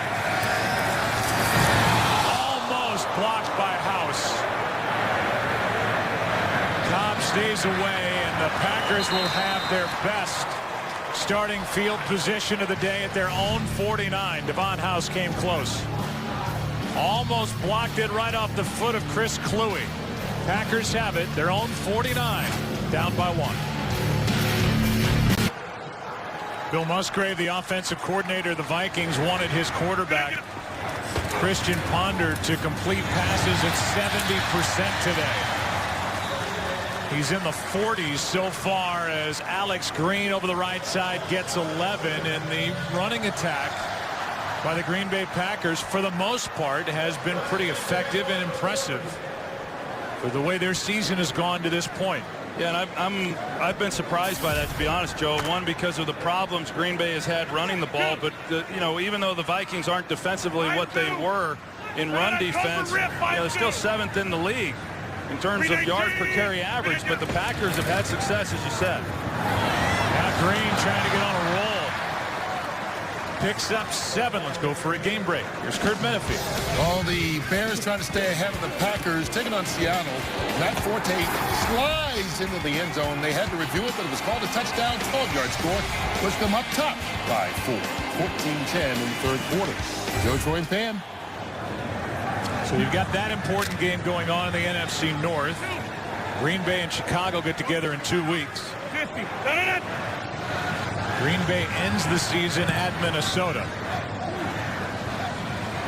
Green 18. Green 18. Second down and 3. Play action from Aaron Rodgers. Pulls it back, now finds a wide open Greg Jennings for a first down. You can call ** NFL to download NFL Mobile now and get coverage of every NFL game. Greg Jennings in his return, 3 catches, 38 yards, and he was left alone. Yeah, you saw Aaron Rodgers. He does a good job of moving defenders and opening Greg Jennings up. And Barkley, of course, he's the focal point right now with the injury to T.J. Lang. They've been running to his side. Starks. Touchdown.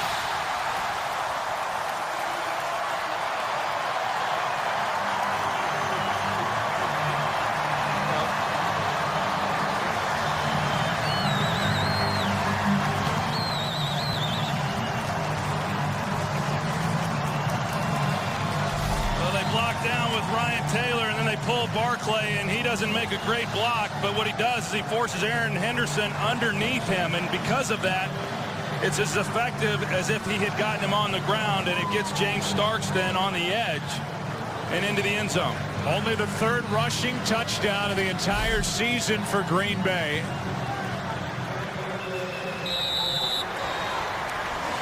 And it had been 6+ games for the Packers since their last rushing touchdown, as Crosby makes it a 6-point game. So the running game has been most impressive today for Green Bay. And now you look at the wild card chase, Green Bay on top. In the wild card chase, then Seattle. And Seattle, as we just saw from Kurt, they are trailing now at Chicago. So all those teams below that line are still very much alive in the NFC. Well, very much alive, and you know, hey, we're in the month of December now, and this is when you got to make that push if you're going to get into the playoffs. And you know, it sure seems to everybody, including myself, that one of the wild card spots is going to come out of this division in the North, and you know, whoever doesn't win it then gets in it. And there's a lot of good teams that are fighting for that last wild card spot. Yeah, and that includes even teams that are under 500 going into this week 13. Teams like Washington, teams like Dallas. Dallas has a game tonight at home against Philadelphia. Washington takes on the Giants on Monday night. Those are big games to watch as well here as we wrap up the 13th week of the season. Yeah, I think if you look at the schedules of the teams, and sometimes that, you know, you get into trouble when you do that. Seattle, they're in a dogfight right now, certainly in Chicago, and that's a huge game with implications, as we said, within the division. But you know, of those teams that are fighting it out for what I think is the last wild card spot, I really like Washington or Seattle, and Washington's got a big game coming up against the Giants.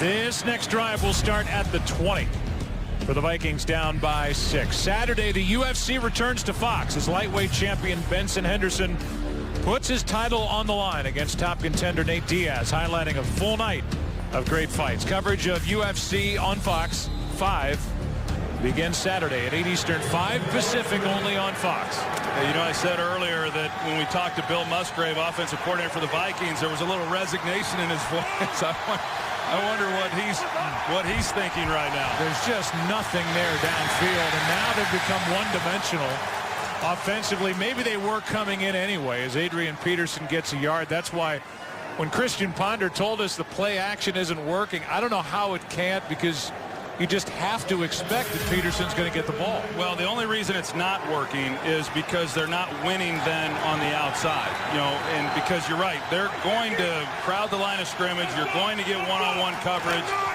and you have to be able to beat that. Now, right now, the Packers are showing coverage because of 2nd and long. Desmond Moses looked like he got a head start. A late flag. The pass incomplete behind Jarius Wright. It does not have a catch, and it is an offside against Green Bay. Desmond Moses. Well, Desmond Moses, he is early. And the quarterback's feet were still behind the line when he threw the ball. It was there for a legal forward pass. Offside defense. 5-yard penalty. Repeat 2nd down. Desmond Moses, of course, he's called for being offsides. He's playing because of all the injuries that have occurred at the outside linebacker position. I think he's really done a nice job. I mean, an undrafted free agent. He obviously was not brought in to play as much as he has played, and he gives you everything he's got. I think he's a guy who is going to be playing in this league for a long time. Yeah, another one of those keepers that Ted Thompson, the GM, found as a college free agent out of Tulane. You know, but to go back to your point, Joe, you know, Percy Harvin, you say, hey, he's more of a slot guy, and he really is. I mean, he's been having to play out of position. Last year, you know, he led the team in receptions. He led the team in yards as well as touchdowns. And, you know, we talked about Jerome Simpson as far as why he was brought in here. He's less than healthy. He hasn't had the impact that they had hoped. But it really is surprising that they haven't even completed a pass to a wide receiver yet in this game. And have just 2 first downs over their last 6 drives. Ponder buys time. Downfield. Pass is behind Adrian Peterson. Peterson had his man Brad Jones beaten, but the throw just didn't have enough on it. Now 3rd down and 4. That play was there. It was there, and it was a well-designed play. I mean, they go play action to Adrian Peterson and then let him continue through the line. He's one-on-one on Brad Jones. I like that, and Brad Jones was beat, as you would expect. But I think because of the pressure and him having to slide, he just couldn't get enough arm on it. Now Gerhardt in the backfield with Ponder on 3rd and 4. Ponder going to try and run for it, and he's got it. 1st down across the 35. An 11-yard carry by Christian Ponder as the Packers let him slip away. 1st down. Now, I mentioned it a little bit earlier from what I'd seen of Christian Ponder, and granted, I mean, sometimes protection has not been very good, but boy, he is awfully quick to get out of the pocket and run. Now, that was a good decision in terms of picking up the 1st down, but he has got to improve on some of those things. Peterson breaks through. Another missed tackle. And then Adrian Peterson lays his shoulder into Morgan Burnett.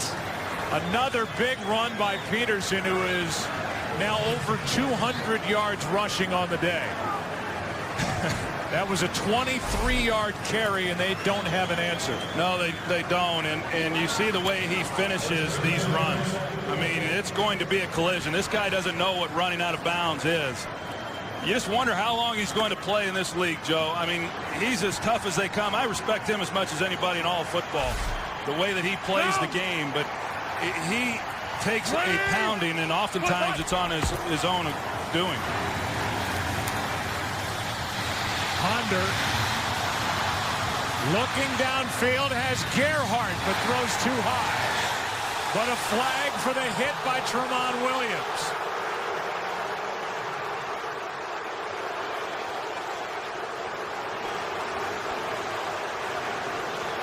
The officials are going to get together and talk about that late flag for the hit right here. Well, that's a good flag. I mean, he comes in helmet to helmet. A defenseless receiver. I don't know. There's no argument on that call. Unnecessary roughness defense. Launched himself. Number 38. A hit on a defenseless receiver. 15-yard penalty from the previous spot. First down. Boy, did Ponder miss an open receiver. There's no doubt. And Christian Ponder has got to drive the ball on that throw. He lays it. That should have been an easy completion. They complete the ball, and Gerhardt's able to protect himself.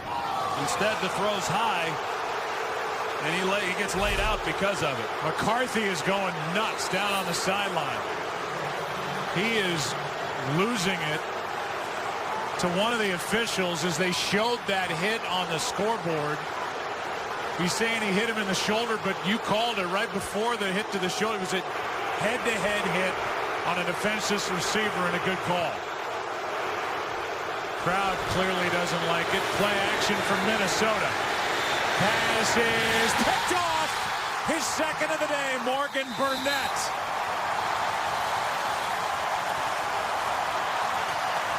And McCarthy's not mad anymore.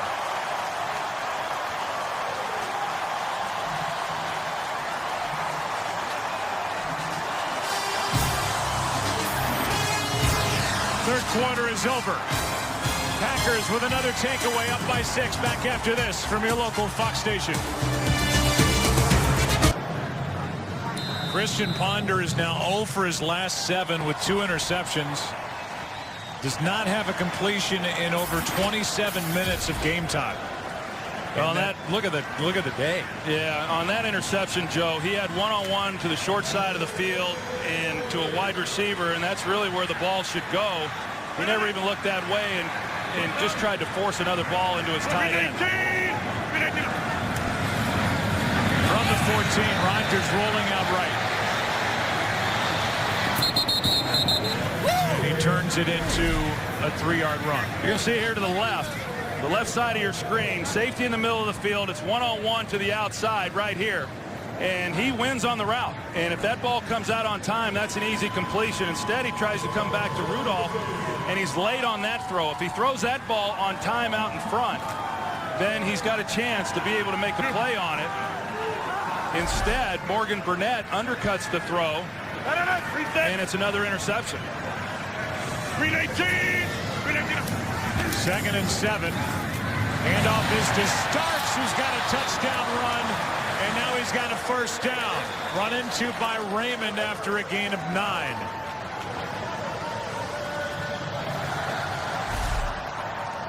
We've seen Adrian Peterson deliver enough blows, and a pretty good collision at the end of this one with Mistrell Raymond coming in and putting the hit on James Starks, but not until after he had picked up a lot of yardage. And it's good to see this Packers offense finally get a little something going in this game with the running game. They're averaging 5 yards a carry. 124 on the day, and a nice run on first down may be eliminated. Holding offense, number 30. 10-yard penalty. Repeat first down. And it is on a hold by John Kuhn.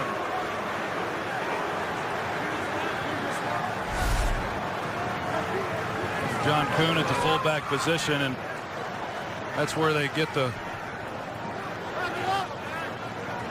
I don't know. I didn't see a whole lot there. When we talk about the injuries, Kuhn missed some time too, and that really impacted this team in terms of protection. He's helped solidify some of the pass protection since his return. Yeah, if they don't have the help up front, they have a little bit more help, especially on third downs, protecting Aaron Rodgers. That is 5 holding calls against Green Bay in this game. Quick throw, and it's Finley. Gets the 5 back. Let's go to Kurt Menefee with the game break.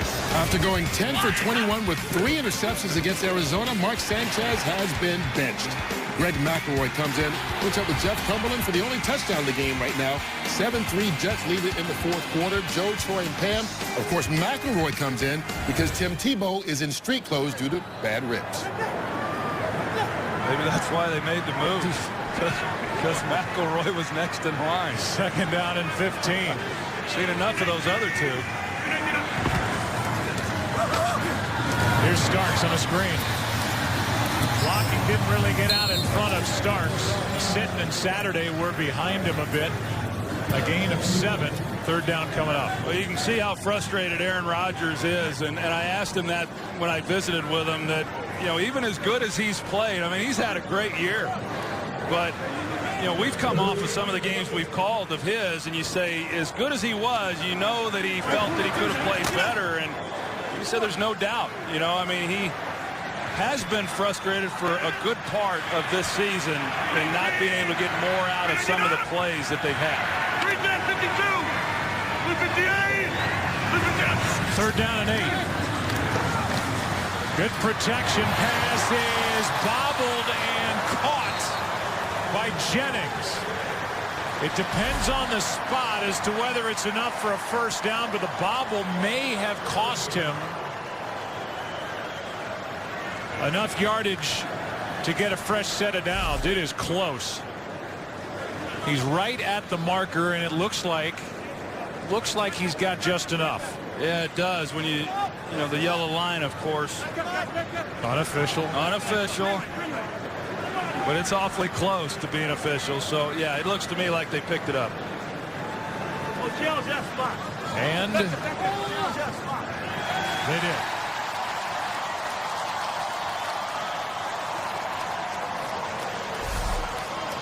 Well, you consider that they get the holding penalty on John Kuhn, and yet they're still able to convert and pick up a first down. That's a nice job by them offensively. Packers are known for not only this great air attack, but a lot of drops, and they do not have a drop today. 319. Here's Starks. Tackle made by Brinkley. A gain of 5. We look ahead to next week and a slate of games here on Fox. It's a doubleheader day. Cowboys and Bengals early. The Vikings will host the Bears, and in the late game, the Saints will be in New Jersey to take on the Giants. So they hurry it up, and Starks on 2nd down over the right side gets a few. I was thinking back to what I think you were thinking about with regard to the protection and how that's #1 to McCarthy in this no huddle. He told us, I am out if Aaron Rodgers is not getting protected in the no huddle. That is our first priority.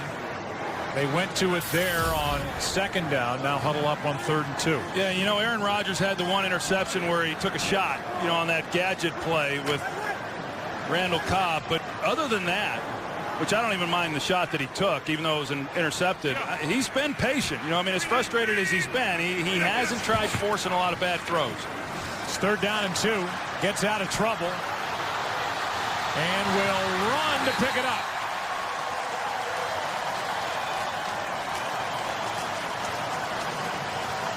Coverage has been pretty good for the most part by the Vikings, and Rodgers had to pick it up with his legs. Yeah, it has been pretty good, and I think what the Vikings have been wanting to do defensively for the most part has worked for them in that they've played coverage, they've forced the Packers to run the ball. Packers have had some success running the ball, but they've been able to get at least the Packers to 3rd downs. The problem has been they haven't been able to get off the field on 3rd down. The Packers have done a good job in this game of converting those and keeping these drives alive.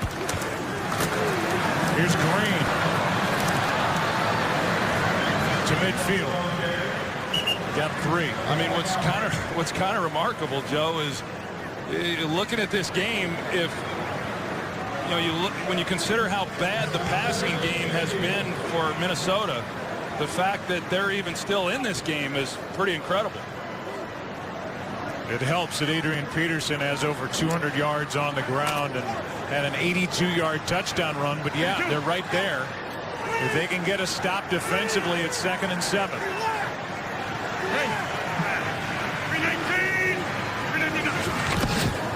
Delayed handoff to Green. Emerson Griffin on the stop. A gain of 2. Yeah, so now here they've gotten it to 3rd down again, and this is, you know, when you get to this part of the field, this 3rd down becomes pretty big for Minnesota defensively. because if they pick up the first down here, there's a real good chance that the Packers are at least going to have an attempt, Joe, I say attempt, on a field goal, which, which then makes this a 9-point game if Crosby's able to make it. So the Vikings need to do a better job on third down, get off the field.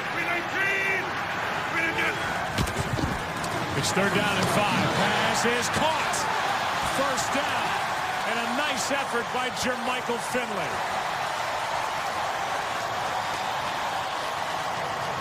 And not only that, Troy, but it keeps the clock running. And it forces Minnesota, even if they get a defensive stop and it's still a 6-point game, they have to go through the air, and it limits what they can do with Peterson on the ground. That was a nice route by Jermichael Finley, trying to set up Chad Greenway, who was in good coverage too. But Aaron Rodgers puts it right on him. He makes the play, and he got bounced around a little bit, but that was a big first down for all the reasons just stated for the Packers. See if they keep it on the ground. Play action. And Rodgers is sacked.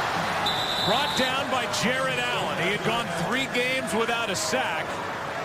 And the guy who had 22 a year ago on a 3-win team brings down Aaron Rodgers. That gives him 8. I think sometimes sacks are a little misleading when you don't have them, as he didn't have, as you said, the last 3 games coming into this game. There's a tendency then to think that he's not playing very well.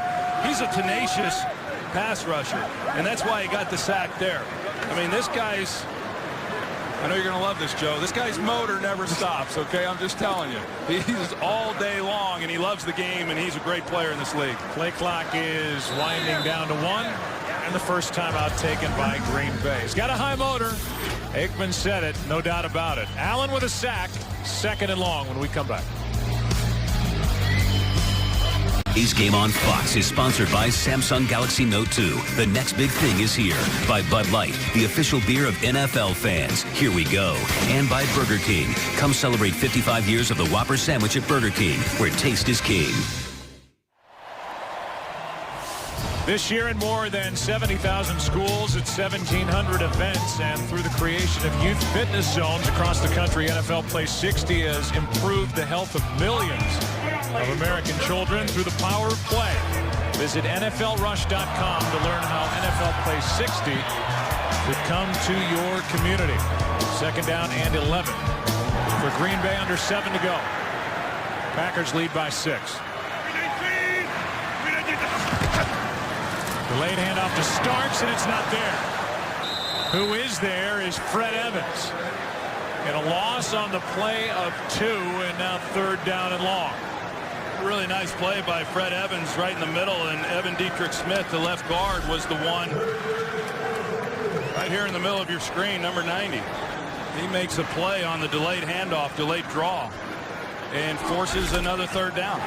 3rd down and 12. The Packers 5 of 6 on 3rd down tries this half.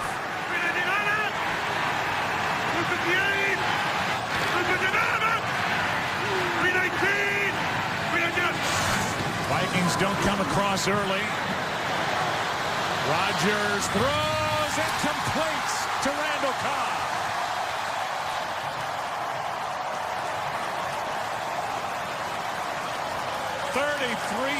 yards on 3rd down and 12 from number 12. Well, the Vikings do a good job of not jumping off sides. Rodgers goes hard count. They hung in there well.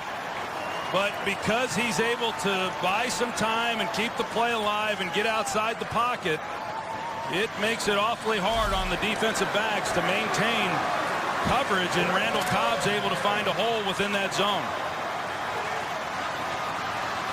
Now 1st and goal from the 10.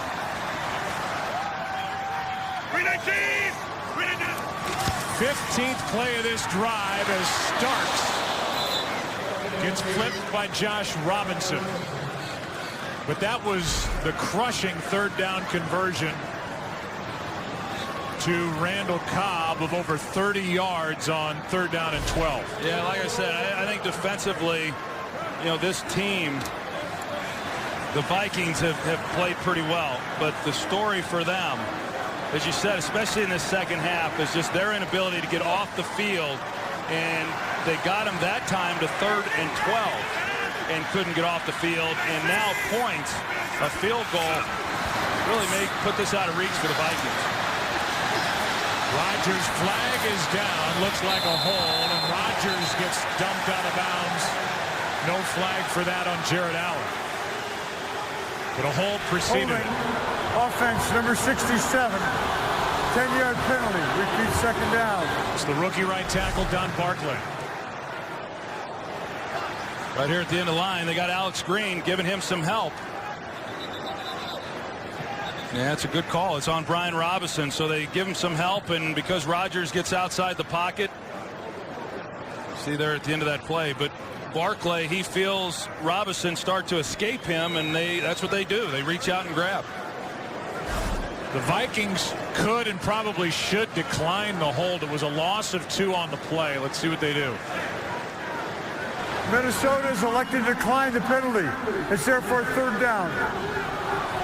And so why not? Don't give him an extra down. You're worried about time now with 2 timeouts left. And it's third down and goal. This drive, this is what they've featured and what you've talked about, the inability by Minnesota to get off the field defensively.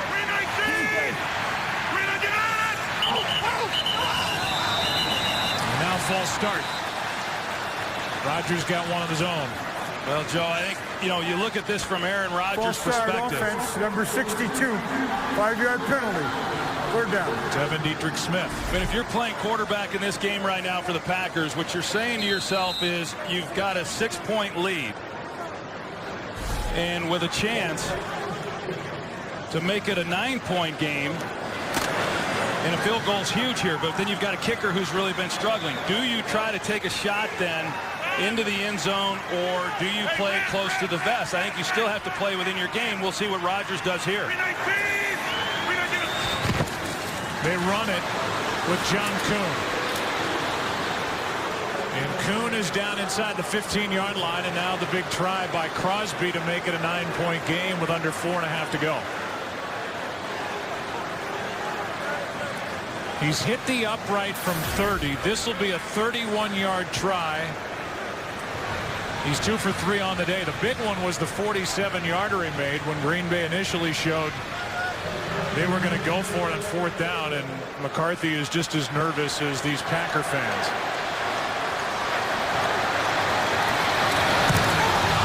And he's perfect. Trying to keep his job, and now he's smiling. Mason Crosby. All is well for the Green Bay Packers, and Crosby up 9. Today's game is sponsored by the all-new Ford Fusion. Go further. Well, they're going to write about the 18-play drive, Troy, we just witnessed that took 11 minutes off the clock. That is the longest drive by time in the NFL this season. It's a great drive. A one-possession game to take time off the clock and extend it to a 2-possession game. It's a great job offensively by Green Bay. 4 for 5 the Packers were on 3rd down on that long drive. The 18-play drive. Now a 9-point game. Christian Ponder, Adrian Peterson back to work here in Green Bay.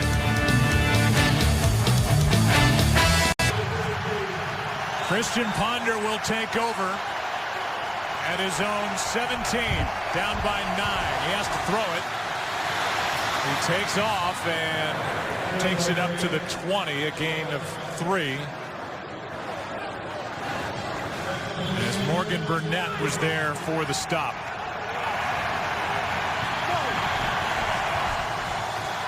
On 2nd down. Floated downfield and almost picked by Williams, trying to get it to Michael Jenkins. The Minnesota Vikings have not completed a ball to a wide receiver in this game. The last time that's happened, the Texans did not get one to a wide receiver. Back in 2002 at Pittsburgh, they did have 3 defensive touchdowns in that game, and they won that game. But no threat on the outside in this one. Now 3rd and 7.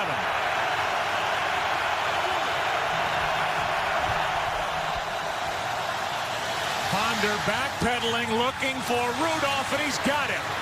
Kyle Rudolph with a big third down conversion out to the 41. Well, you say they haven't gotten the ball to a wide receiver, and they haven't, but I'm not so sure they could have, really, for the most part throughout this game. Kyle Rudolph at least gives them a little bit of separation, Joe. Packers are playing one-on-one all across the board on every receiver, and nobody can get open. Here's Jenkins, broken up. Devon House in coverage. I mean, I don't care who you are. You can be Joe Montana, and you can't get the ball into some of these receivers. There's just nowhere to put it. Let's go down to the field and Pam Oliver. Well, Joe, Vikings coach Leslie Frazier said the team will discuss this week whether they should go out and get some help at wide receiver. Simpson has some sort of nerve damage. Percy Harvin's ankle injury, well, it's lingered longer than anyone expected. Offensive coordinator Bill Musgrave calls the group depleted. They've squeezed all they can out of it, Joe. Well, that'd be a pretty short discussion if it were me. I don't know what they would be discussing. Second down and 10. Pass is caught by Peterson, and he's able to get out of bounds. You say that because you think they should go get some help. Well, absolutely. I mean, hey, this team's 6-5 coming into this game. I mean, they've got a chance, but you have to get more. And I know Percy Harvin, he's not playing, but even with Percy Harvin, you got to have guys who can win on the outside. And you know, the one interception when he tried to fit it into Rudolph, I thought he had a chance on the outside to Jarius Wright. But there has not been much separation created by anybody that's playing the wide receiver position today. On first down, Ponder. Over the middle, there it is. The first completion, and it's Simpson. He is wrestled down at the 31-yard line, an 18-yard completion. Good throw here. Now you see, he's able to get inside leverage on Devon House, and then Christian Ponder delivers a good ball. 2 timeouts remaining, plus the stoppage at the 2-minute warning. This one is incomplete. Packers looking for a flag for grounding, but Simpson was in the area. Second down and 10 for the Vikings, down by 9. Yeah, right at the end of this play, Eric Walden, it looked like, just puts a little tap on Christian Ponder. Quarterback hits the ground. We're going to show it.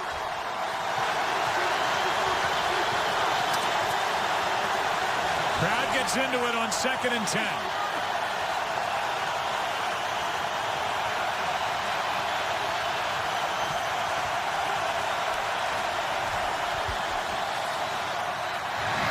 Ponder completes. That's Simpson. They will mark him out of bounds. They give him forward progress, so the clock continues to wind. Out of bounds after a gain of 7. Coming up on the 2-minute warning. Third down. Pass is incomplete. And now if you need 2 scores to have a chance, you have to kick the field goal on 4th down. Absolutely, and then you give yourself a chance on the onside kick, but no way you can risk it here and try to go for it on 4th down. Be a 42-yard try by the rookie, and he's a good one, Blair Walsh. 6th-round pick out of Georgia. Only missed twice. He's missed 3 times. And that should seal this one. Under 2 to go. Walsh pushes it wide right. And Aaron Rodgers and the Packers on their way to win number 8. Blair Walsh just missed that 42-yard try. Green Bay will take over, and I'll ask you as we watch this next possession for the Packers. Handoff is to Starks. The ground game was good today for Green Bay. I will go back, though, to the injury to T.J. Lang at right tackle. They're playing Don Barclay. They've got issues with quarterback protection. And a big date with the Bears coming up in 2 weekends. We'll talk about that when we come back. Timeout.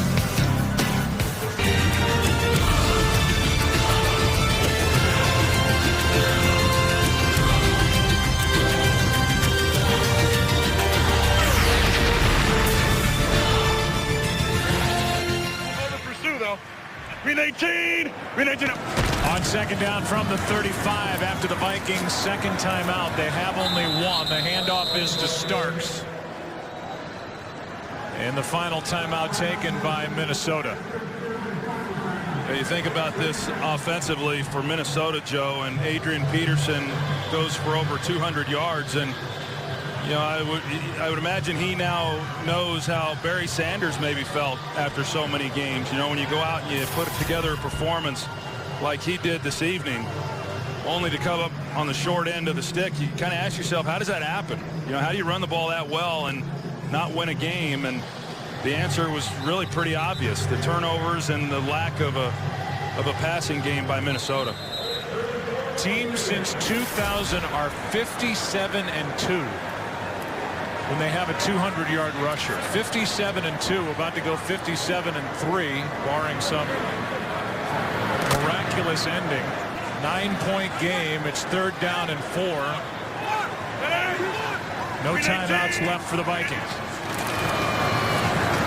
Starks run down short of the first down by Brinkley. So I'll ask you, this is a day where the Packers come away where the running game was pretty good. They're over 400 yards of offense, so you can't nitpick too much, but they've got a date against Detroit coming up, then a big one at Chicago, and you wonder how much they're going to be able to protect Aaron Rodgers with this thin offensive line. Well, you do, and they know all too well. I mean, the Chicago Bears are playing lights out defensively, and they are so good along that defensive front of getting pressure. And you know, we've talked about it throughout the season as we've had these Packer games with the injuries that they've had, and they haven't quite been hitting on all cylinders. And I don't know that they're going to. You know, I mean, we'll find out what Jordy Nelson's status is, but I think this is kind of what it is. And then TJ Lang being down, and is he going to be able to come back? And they're kind of piecing this thing together. But outside the Houston game, which Aaron Rodgers said that was really the last time the defenses came after them. You know, everyone else has decided to play coverage, and they've struggled with it. That we'll see if it's going to be good enough to get them ultimately where they want to go. The crowd is reacting here as Green Bay just spent a timeout with 1:01 left. The crowd's reacting because Seattle just went on top of the Bears in Chicago. So trying to make heads or tails of the playoff chase in the NFC, if that thing holds. And you've got Seattle and Green Bay. There's a penalty flag down on the punt. Seattle trying to get to 7-5. Green Bay about to go to 8-4, leading the wild card chase. But the division is that much more up for grabs in the North. There's still time left in that Chicago game, but Seattle could get just their second road win of the year. Well, yeah, and you know, you're talking about, you know, the wild card picture and how the playoffs are starting to shape up as we move here into the last month of the season. And you know, heck, there could be 3 playoff teams come out of the North. You know, if Seattle is able to win this game and get to 7-5 against the Bears, I mean, you could see that possibly happen. It's pretty interesting in this division. The kicking team went out of bounds, came back in, and was the first to touch the ball. That's a penalty, a 5-yard penalty that will be enforced at the election of Minnesota from the previous spot. Repeat 4th down. So they're going to make Green Bay punt again. Jared Bush guilty of being the first to touch it, coming back in from out of bounds. So you can basically mark Green Bay to 8-4. 50 seconds left. It's a 2-score game. Seattle trying to get to 7-5. Tampa Bay plays later. They're at Denver, however. Here's a punt by Mastay and a fair catch called for by Sherrills. We look ahead to next week. And it's doubleheader action, Fox NFL Sunday, with the Bears at the Vikings, which is an important game. The Falcons, by the way, could wrap up the division today if Tampa Bay loses out in Denver. Late in the day, second half of the doubleheader. The big one in Jersey with the Giants now leading the East. They've got a big one coming up tomorrow night against Washington. Giants are hosting New Orleans. Starts with a Built Ford Tough Fox NFL Sunday pregame show at noon Eastern, 9 Pacific. Ponder underneath Rudolph to the 30. No timeouts left for Minnesota. The Lowe's post-game show is coming up after football.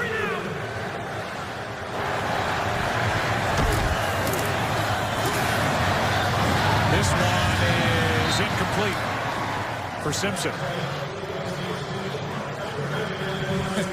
Meanwhile, in St. Louis, the Rams have just tied the 49ers 13-13. They've already tied once this season, and they're headed to overtime in St. Louis, the 49ers and the Rams. The Rams, it's been a tough year for them, but defensively they have really played some teams tough. Yeah, and they've really taken a step forward, obviously, under Jeff Fisher. Out of the backfield, Gerhardt has got a first down, a third down conversion, but only 15 seconds left. So Minnesota, they've got the toughest remaining schedule across the NFL. They're at home against Chicago, at St. Louis, maybe a winnable game, at Houston, and then they end the season by hosting Green Bay. So it is going to be a tough road. Here's Jarius Wright. And that could do it. First down at midfield, under 5 to go. This game belongs to Green Bay.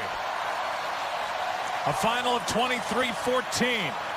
Packers are 8-4. And at the end of the day, they may be tied atop the division with Chicago. Let's send you there.